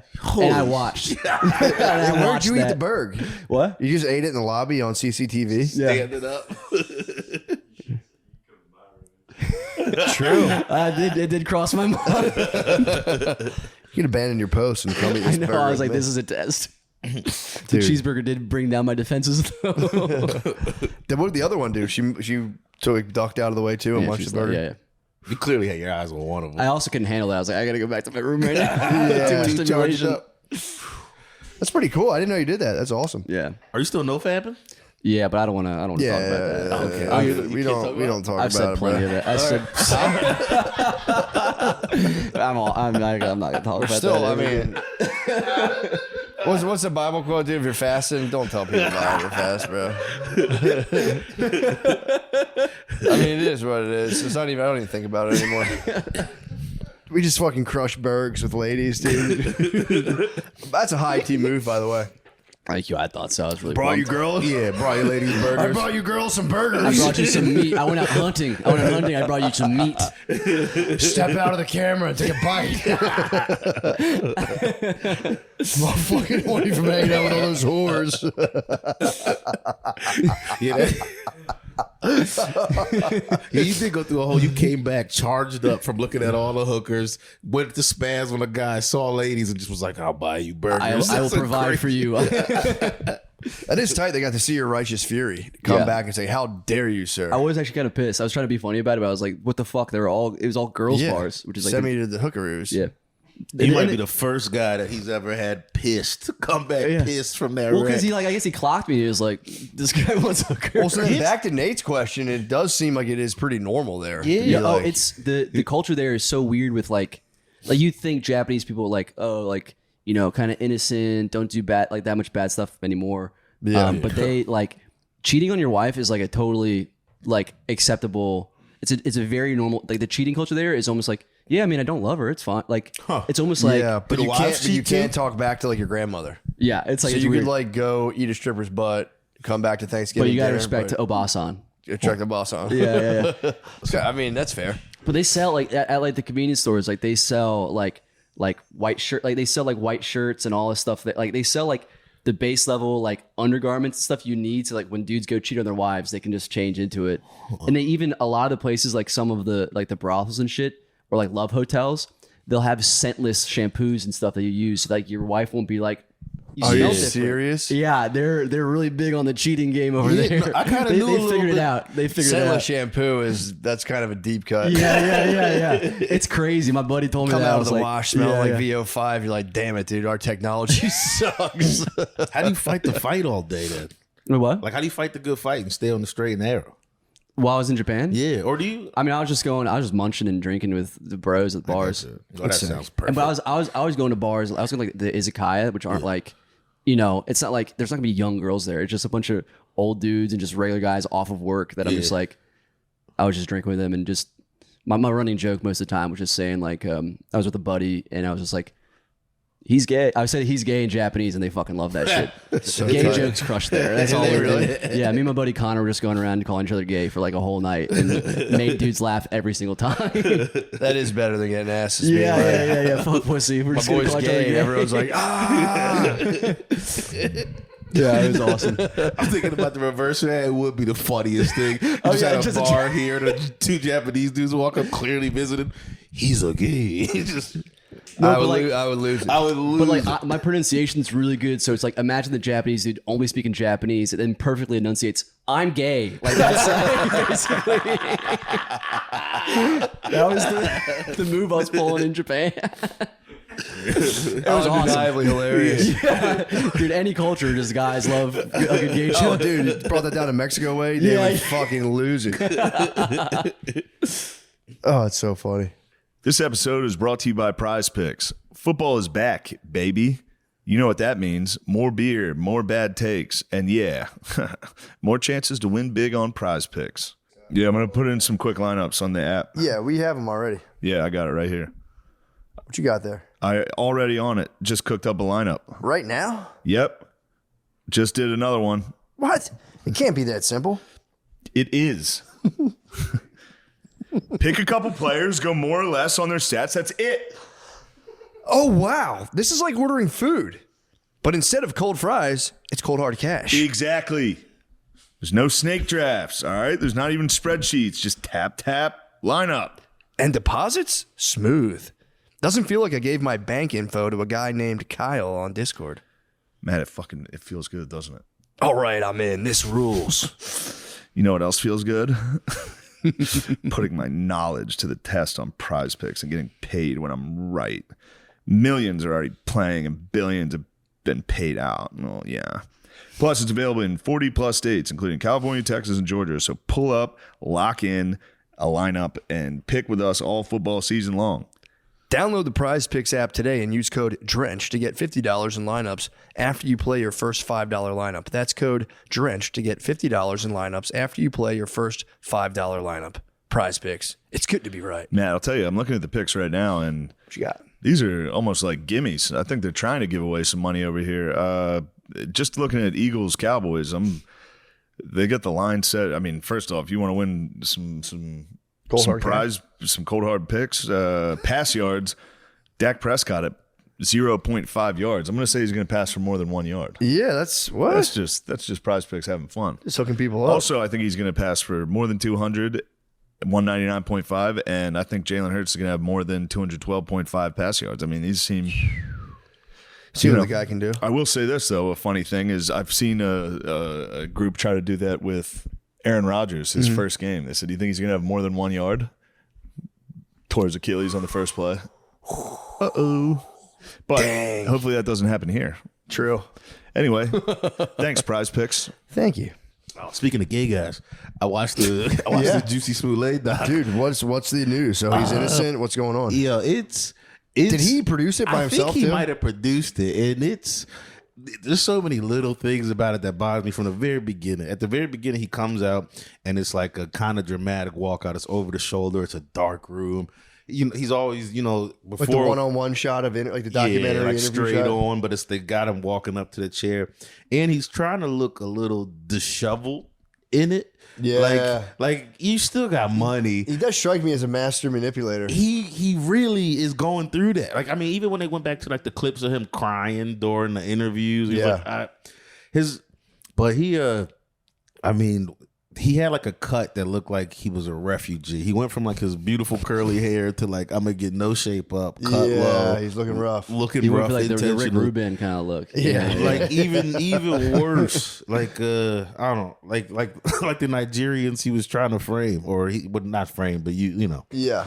They- Maybe he didn't. They had they're in it, they're talking, they're like, yeah, no, he asked me to. Like he So got like included that in there. They had the full. I don't know. Maybe it wasn't him then, because I feel like they wouldn't have put them dudes in there, right? If he was, but I mean, like, there's so many moments where he's trying to be like this victim guy, and then they cut to something. Like, there's a part where they're trying to make it look like it's the cops. Like the cops in Chicago were corrupt, but the whole time it's like you called the cops on him. There's footage of, I didn't notice when the cops came. I didn't follow that story like that when it came out. When the cops came, he was still wearing a noose. Yes, and they got it was there crazy. like 35 minutes. That was my later. original take years ago. I was like, what dude is going to keep a noose around his neck? Like even as you're walking, like you're running back to the crib. My next thought is like, what if they're chasing me? I got this noose. They can just set myself up for failure. Yeah. So he's still wearing it. And then they cut to it. He was like, it's not that I never took it off. I just put it back on when the cops got there so they could see how. Just so they understand how it works. Yeah. Then he tried to say he was paying the guys because, got that check for like $3,500 that he gave. Yeah. They tried to say that was for because they went to Nigeria like right after it all happened, and he said I was paying them to go get me steroids from Nigeria that you can't get over here. Like it's like a special Black seed herbal. oil steroids. They went to go get black seed oil from Nigeria, and they were trying to. There is like parts where you get towards the end of it where they hit you with those like, well, maybe, because there is one footage, one of the like play devil's advocate. There is one guy who said that I did see a white guy in the box, which is also hilarious, thinking of white guys running around in shiesties. But the security guard was like, I did see a white guy running past. I didn't see him with Jesse, but I saw him running past. And there is like 10 seconds of footage that would show the guys running past that is taken out of the footage. Like it does a hard jump cut, like a 10-second jump cut in the reel, which is the only thing I was like, Where do the Nigerian guys come into play? Why would they say that he did that? This is how they try to say that they were trying to say the Nigeria guys might have been like flipped by the cops, because once they did get them, they weren't talking. Then they raided their house and they found a bunch of guns. They lived together, I think they were saying. One of them is a felon, so he can't have guns, and they found a bunch of guns there, and they were trying to say there's not any like interrogation room footage of them making some deal. The only thing that they were like trying to use is there was like the lawyer, one of their lawyers was talking and saying like, we can seal your records, because they were actors too, so they were trying to have their records sealed for like show business shit. Yeah, but there's not. That's really it. It's just like there's the jump cut, which does look crazy. It is like a real weird second of a jump cut. There's a white guy in a shiesty running around. Allegedly, there was a white guy in a shiesty who got his flashlight shine on his face. But the 10 seconds that happens in the footage is gone. So you just see them running past. That's interesting. And it cuts. That is yeah. And they were like and then they go back to this like shooting that happened in Chicago where they did that at a fast food place. Like some kid got shot, and I guess they took 35 minutes out of the security footage, and then eventually other footage got leaked. So they were like, that was like the long come around they were doing. Was like they did it before here. They're building it up. Yeah, so look at them. Maybe they did it here too. And yeah, I don't know. then they have one other piece of footage where they see one of them with the drawn down, and you can't really see the guy, but there's people who are looking at it and they're going like, "That's definitely a white guy," and then they're going to other people like, "That's definitely a black guy," and then at the end they go. Yeah, were the black Nigerian guys on camera at all? Not. There's only one moment where you can kind of see one of them with the thing down, and you can't tell what he is. They literally pass it around on the iPad, like hit play to like the cops and the lawyers and even to the two Nigerian dudes. The Nigerian dude's like, "Yeah, that's my brother, that's me." And then, but the other people are like, even the guy who was like, it was a white guy who ran past me. He looked at him and was like, "Ah, that looks like a black dude to me." Like so.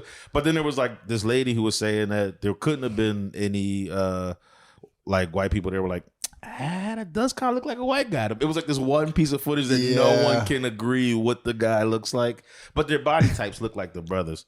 The brothers were yoked too. It's like that picture of like the dress. Is this blue or white? Also, why would he send Nigerian guys to Africa to get steroids? Because it was supposed to. Oh, his exact word was it's a certain type of steroid that burns belly fat specifically. That's all. That's dude. basically all That's fucking steroids. bullshit. Like. It's bullshit. He could have went to a doc. He's a Hollywood actor. He could go to a doctor and get fake abs. He can go on like hormone replacement therapy with a doctor. He's gonna get sent. It's pretty easy to He's gonna send a Nigerian felon to Africa to traffic for $3,500, like to get the steroids, take the trip.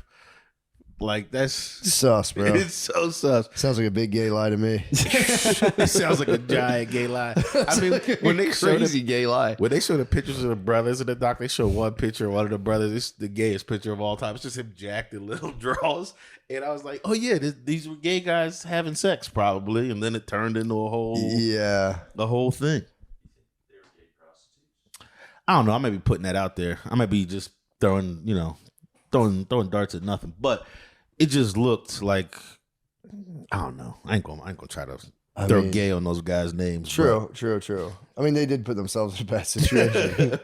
You know what I mean? I mean, that's the one thing that got me. It would be nice having two choice gay brothers. If I was a gay Hollywood A-lister, I might try to snag two choice, just top shelf, giant gay black guys, and they got a link on some steroids, and weaponry.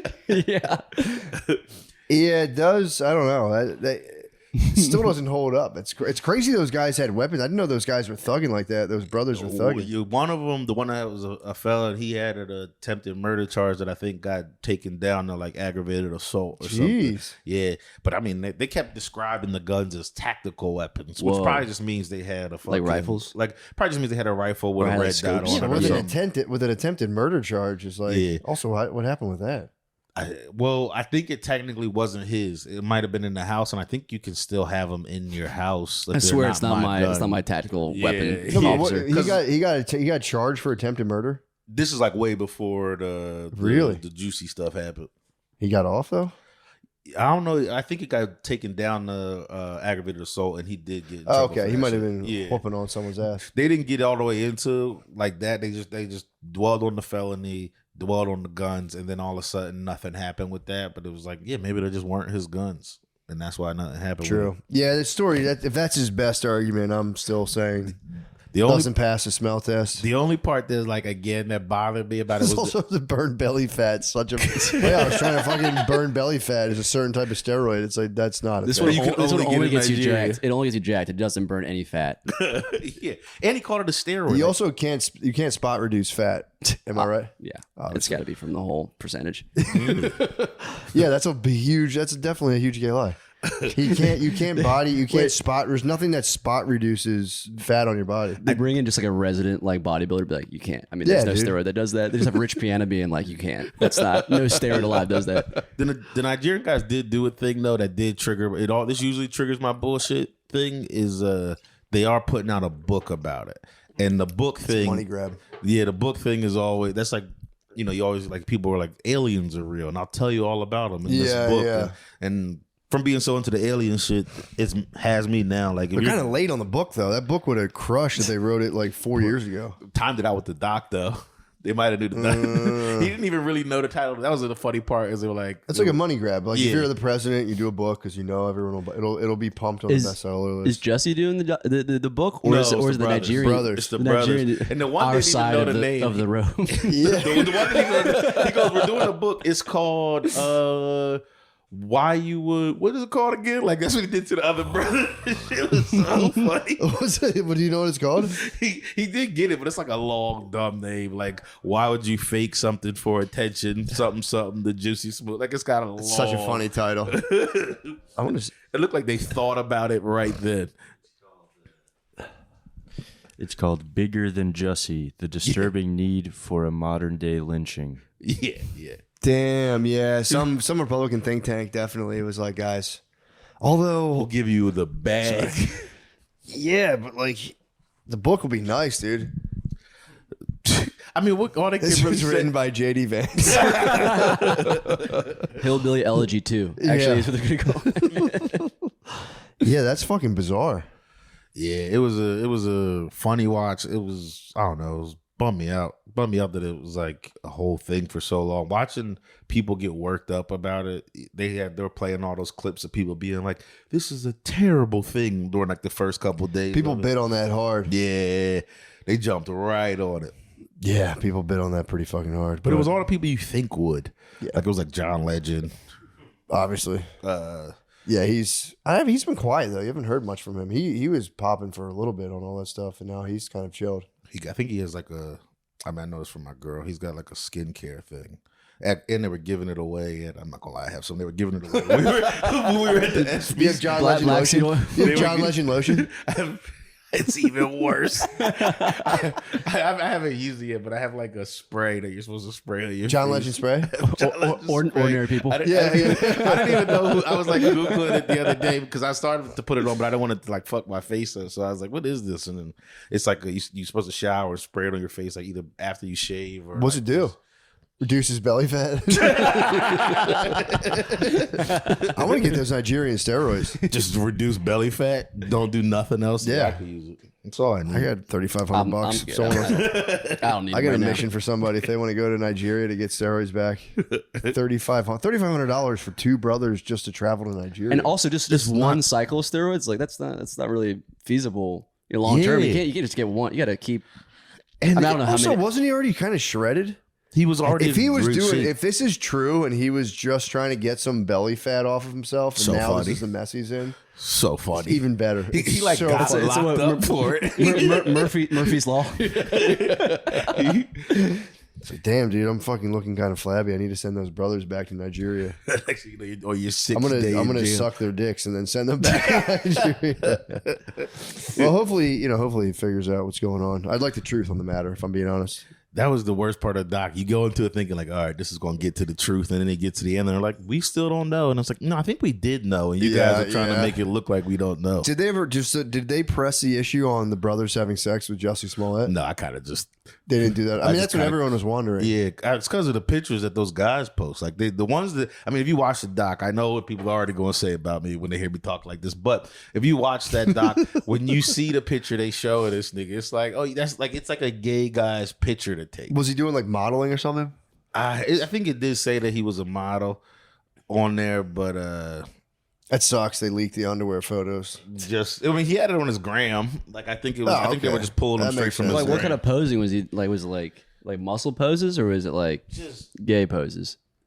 well, what made it to me gay is how small. Like I don't know, you got wearing little like shorts this big on. I mean, maybe he's a Oh, they were bodybuilder. short shorts? They were like tiny little shorts. That's It is- weird. It it's was like pretty- hot pants. I thought I thought they were briefs. I'll be honest. I didn't lock in on it. I was like, I'm fighting allegations in my head. Dude, now. have you ever watched Saltburn?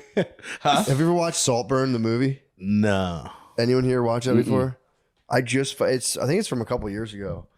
I just watched it. It's all right. The movie's all right. There's a scene in it. Usually I can watch anything without like being like, oh, fucking recoil. Is it the grave thing? The grave thing was nothing. Oh, okay. The grave, by the time it was the grave thing, by the way, I heard that was improvised. Really? Yeah, I heard that wasn't in the script, and that actor just got it. Just Creative got spirit. freaky. Yeah, just creative spirit took over. What happened? He just like fucks a guy's grave at the end of it. But that to me honestly felt kind of overdone. There was a scene where he's watching a dude jerk off in a bathtub. I don't want to ruin this. Is kind of a major spoiler alert. But he kind of watches in the wings, and as soon as the guy like gets up to leave, he's like draining the bathwater, and the dude jumps into the tub and just drinks the very last bit of the bathwater, and it was like, Hey, yo. dude, it was so fucked up. Usually I can watch stuff, I'm like, whatever. I saw that, and I was just like, ah. Yeah. And then I'm in bed. I'm next to my wife, and obviously I haven't put my hands on my pants. She's like, why are you putting your hands on your pants now? I'm like, bro, don't even try, dude. Yeah. Don't even accuse me of that. It was fake for real. You just happened to go for a ball grab, and she's like, I was comforting myself, if anything. I just got fucking rocked by a fucking bathtub cum drink. And dude, he went for it. The movie was actually, it was a cool movie. You said he was jerking off in there. Jerking off in the tub. I thought you were. So guy in the tub, he's jerking off into it, or the guy? The guy's just having a good old time fapping in the tub. And then he brings his fucking freak to his house to like meet his family. He's like thinks they're friends or whatever. And the dude, like, you got to see the movie, but the guy gets out of the movie. It is kind of cool, but it gets like towards the end, you're like, all right, man. It just kind of it's a little bit much. Yeah. Imagine that, and then like 20 minutes later, he's humping a grave. You're like, all right, This is an ad by ButterHelp. Or BetterHelp, the help with the butter. It's nice. It's nice having someone you can try and work out all of life's problems with. Who do you go to when you need a vent? Need advice? Or just want to chat about life? I call you. I talk to you. True. Talk to you about could stuff. Be a partner or you friend. are my partner and my friend. And my co-host. Oh, they knew it was coming. Look at that. I don't go to the group chat like this suggests because you're not going to get good advice. True. You're going to be met with a lot of animosity and racial slurs and things. Yeah. My pet, I haven't gone to my pet for advice, but I have kind of vibed with my pet on another level. But whoever you turn to, your friend, your mom, your partner, your bartender, they're not going to have all the answers you're looking for, unfortunately. Luckily. They're going to say that about my mom. Whoa. ButterHelp's going to say that about my mom. That's crazy. Because I feel like my mommy knows what's my best. My mom has answers. Nice try, BetterHelp. Therapy can help fill in the blanks. Unlike just chatting with a friend, therapy has helped me. If you feel comfortable, talk about your experience in therapy. I don't feel comfortable. I don't feel comfortable. I do not. Please respect I actually don't even like being asked whether I feel comfortable. The help with the better. You better respect our how we feel about things. Thank you for actually asking the question, yes, but I don't feel comfortable about that. Guys, see the difference yourself. BetterHelp can connect you to some great professional therapists. They're all carefully vetted to ensure you get quality care. And it's literally at your fingertips. Everything is completely online. Just fill out a short questionnaire to get matched. As the largest online therapy provider in the world, BetterHelp can provide access to mental health professionals. To mental health professionals, with a diverse variety of expertise. Okay, Matt, it's okay. Thank you. God, I love talking to you. Dude, can I just touch your foot while I do this next line? Can I just please touch you while I do this next line? Matt, I would appreciate if you respected my fucking boundaries. BetterHelp. You need to help this man. He's accosted me. Find one with BetterHelp, the help with the better. Our listeners get 10% off their first month at betterhelp.com/MSSP. That's betterhelp.com/MSSP. Matt, what you've done is disgusting. I need to talk to someone now, dude. Oh, I just watched a freaky ass movie. Either y'all ever see The Assessment? It's it's kind of nice at the beginning. It's what's that Olsen twin? That's not the twins. The older one. Kate. She's Elizabeth. Elizabeth. Yeah, she's in it. She's showing titties. Like it has to be the first 20 minutes of the movie. Just like what? Just in the rain, see-through shirt. That's what's up. Titties. It's a lot of that. So that's pretty nice. And but what the story is, it's like post-apocalyptic. And the assessment is like, I guess there's not a lot of resources, so you have to be approved by the government to have a kid. So what they do is they send a grown woman to your house to basically assess. Like the grown woman comes to their house and acts like a kid. And you have to like see if your parent. Bro, this is the freakiest shit I've ever heard of. I just was looking for a movie with my girl. We watched. I started to bring this up last week. Y'all talking about those movies you like. Freakiest movie ever. Bro, it's a cool idea. So how's it play out? So like at some point, like they go. They're trying to just like she gets there. What age does this lady pretend she is the question. She's gotta be pretending to be like 5. She's like at some point she just like they're sitting there eating and she just like does one of those to the food on the thing. But like I mean she's like, and it's like a hot Spanish lady. They have like this hot Spanish lady that they keep showing naked, pretending to be a kid. At some, I don't want to spoil. That's Hollywood, bro. You're getting deep into Hollywood. It's crazy. There's this one scene. I don't want to spoil it because like no, it's fine. The movie wasn't ass, but it is weird. I'm sitting there like I keep turning to my girls like, yo, this because she picked it. I was like, yo, this is the freakiest shit of all time. Ooh, actually, my plan might have been working the whole time, but I didn't realize it. Yeah, but it's there's like this bedrock. She picked the movie. She picked the movie, and it was of a oftentimes showing her tits hot lady who's pretending to be 5. Dude, child play.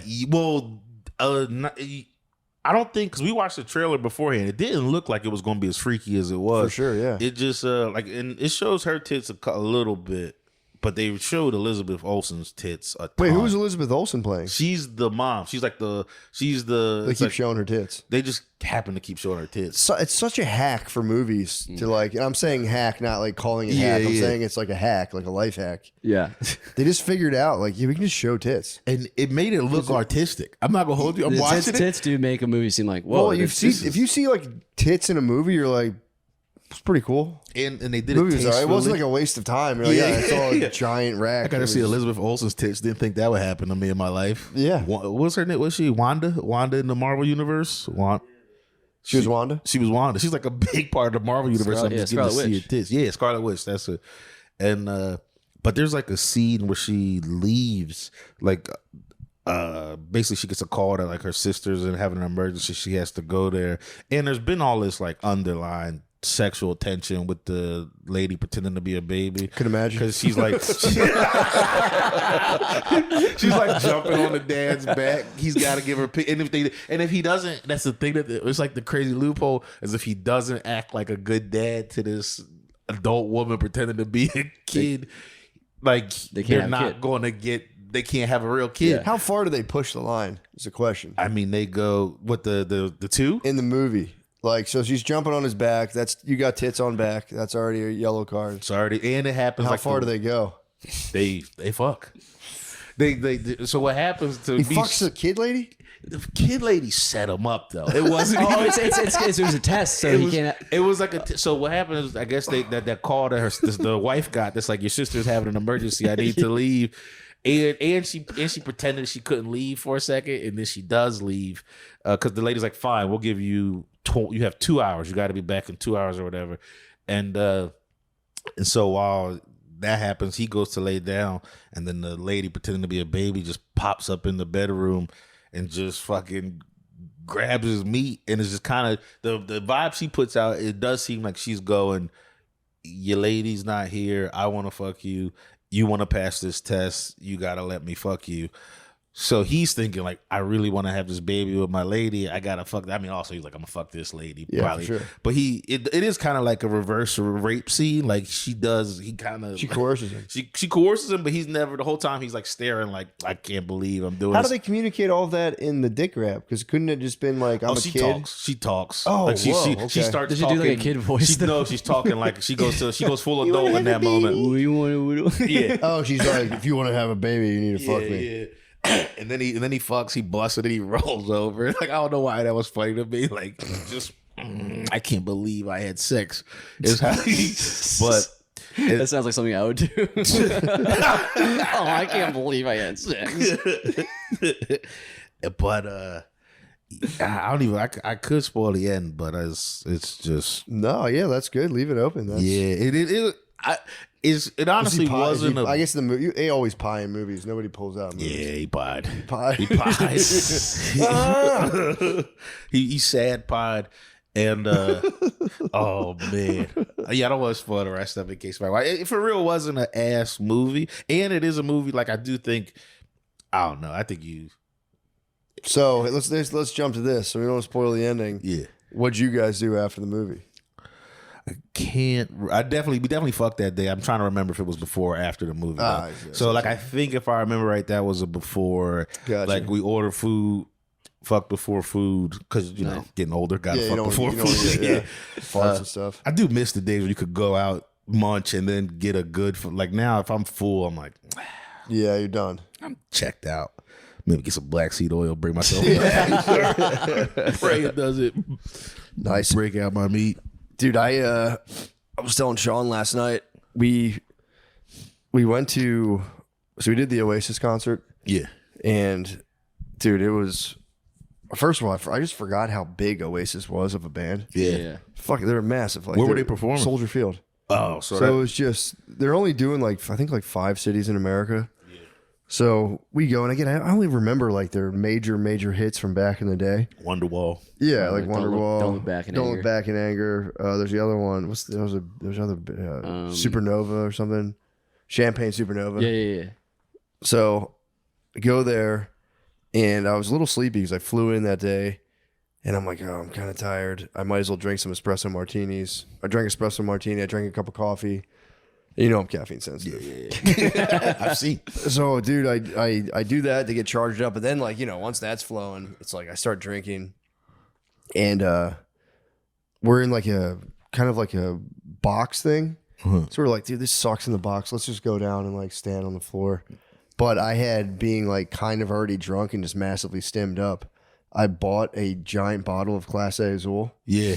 And right before we go down, I won't give the person's name away. I don't know how they feel about it. But they were like, do you want some acid? Yeah. And we're like, yeah, fine. So we take it just a little bit. And then we go down, and then like, I had also smuggled the bottle of Class A Azul down to the floor. So I was like, I That's just so got sick. this. I was like, I'm not going to just let it go to waste. So I stuffed it down the back of my pants and tied my sweatshirt around my waist. Dude, they're like this big. The bottle's enormous. So I had it like a battery pack, and I was just like, let's go. And I was just, you know, I was like, Spud and Billy were there, and I'm having them fucking cover behind me. So we kind of kept it tight in formation. And dude, I just like, we get down to this like general standing area, and I like pop it out, and I just set it down and put my sweatshirt on it. And I would like, people would be walking and like kind of be like, what the fuck is that? And I'd pull my sweatshirt off. And I think like eventually like that first little bit of acid started kicking in. I'd be like, dude, I brought down a bottle of Class A Azul, help yourself. And then people were like, okay. And then people started actually drinking it. And then we took more. And dude, thank God we did, because I would have drank so much of that tequila and just been fucked. Instead, it was like, dude, I'm excited for Shane to get back so we can actually like rehash it from, you know, everybody's perspective. But it was, dude, first of all, I embarrassingly was just jumping around to Oasis for like 2 hours, just like, and then I would sit there, and I would have to like, everyone would get thirsty. And whenever I'm like kind of tripping, I think it's fun to go off on quests. Yeah. So I would be like, I had to walk all the way up these flights of stairs to get water. So I was like, guys, I'll be back. I'll get water.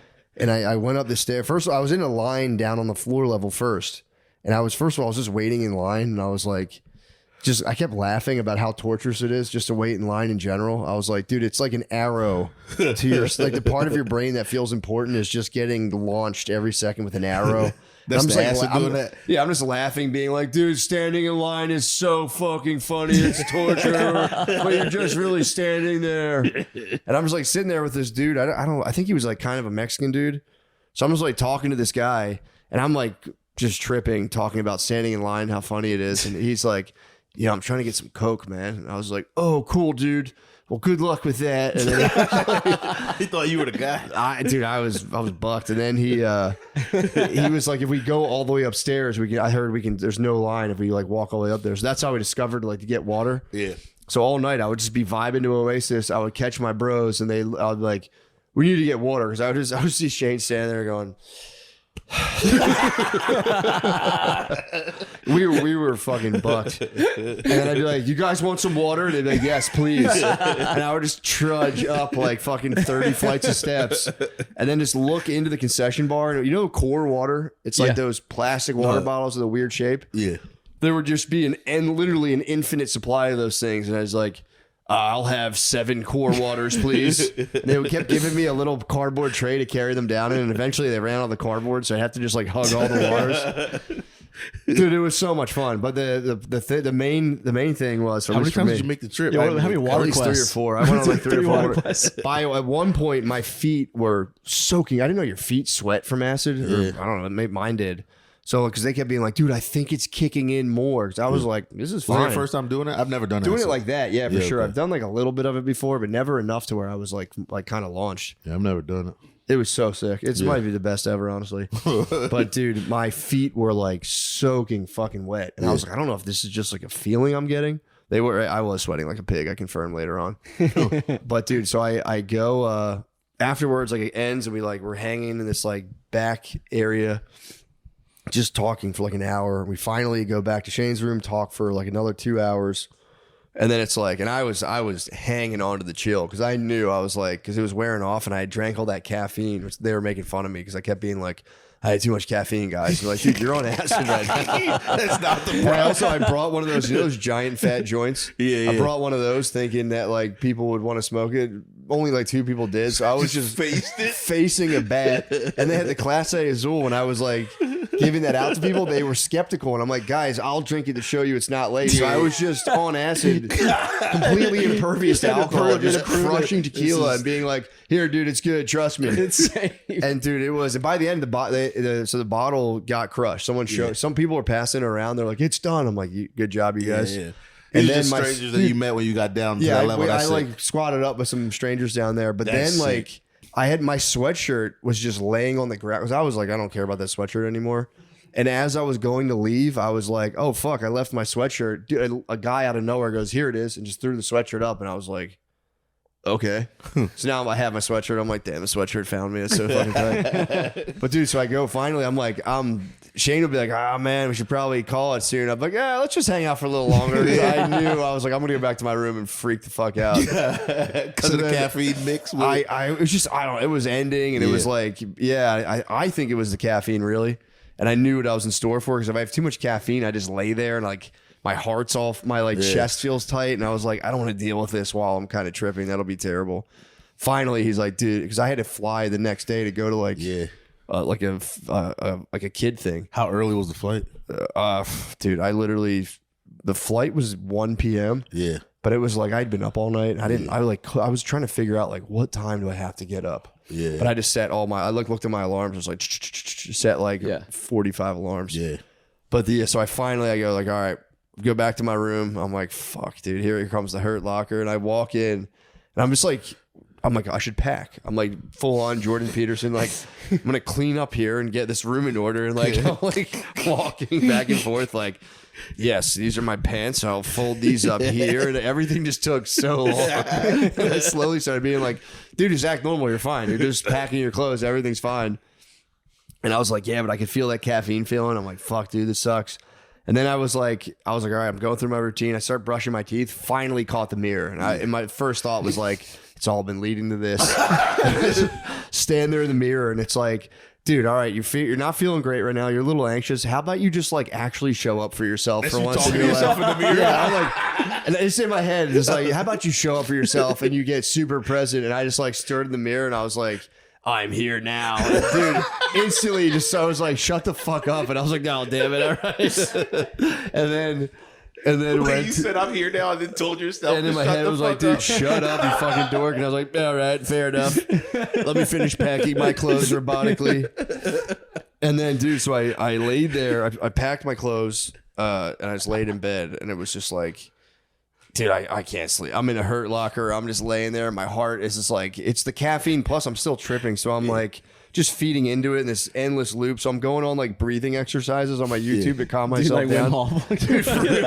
I'm doing just like I'm like, and I can't type. I'm like spaz typing, breathing, relaxation, anxiety into YouTube. And finally, so I get this one breathing exercise. I'm like, all right, that's cool. And then it cuts out and I'm like, oh, fuck, what happened? Straight back to zero. And then I get another one and it's like almost like hypnosis where he's like, do this, breathe in this, imagine this. And then they're like, if there's any tension in your body, give it a color. And I'm like, yes, it's red. And I'm like imagining a red. I'm like, all right, I got this. And it's like, now give it a shape. And it was like, multi-dimensional poly, and I was like, that would turn into like a spiked dragon. And I was like, fuck, dude. You got a red dragon. It was just like, well, it just was like an amorphous. I would close my, like I would a close my triangle. eyes, and it was Oh, just it's a like new dragon? dimensions of physical exam. I'm like, this isn't working very well.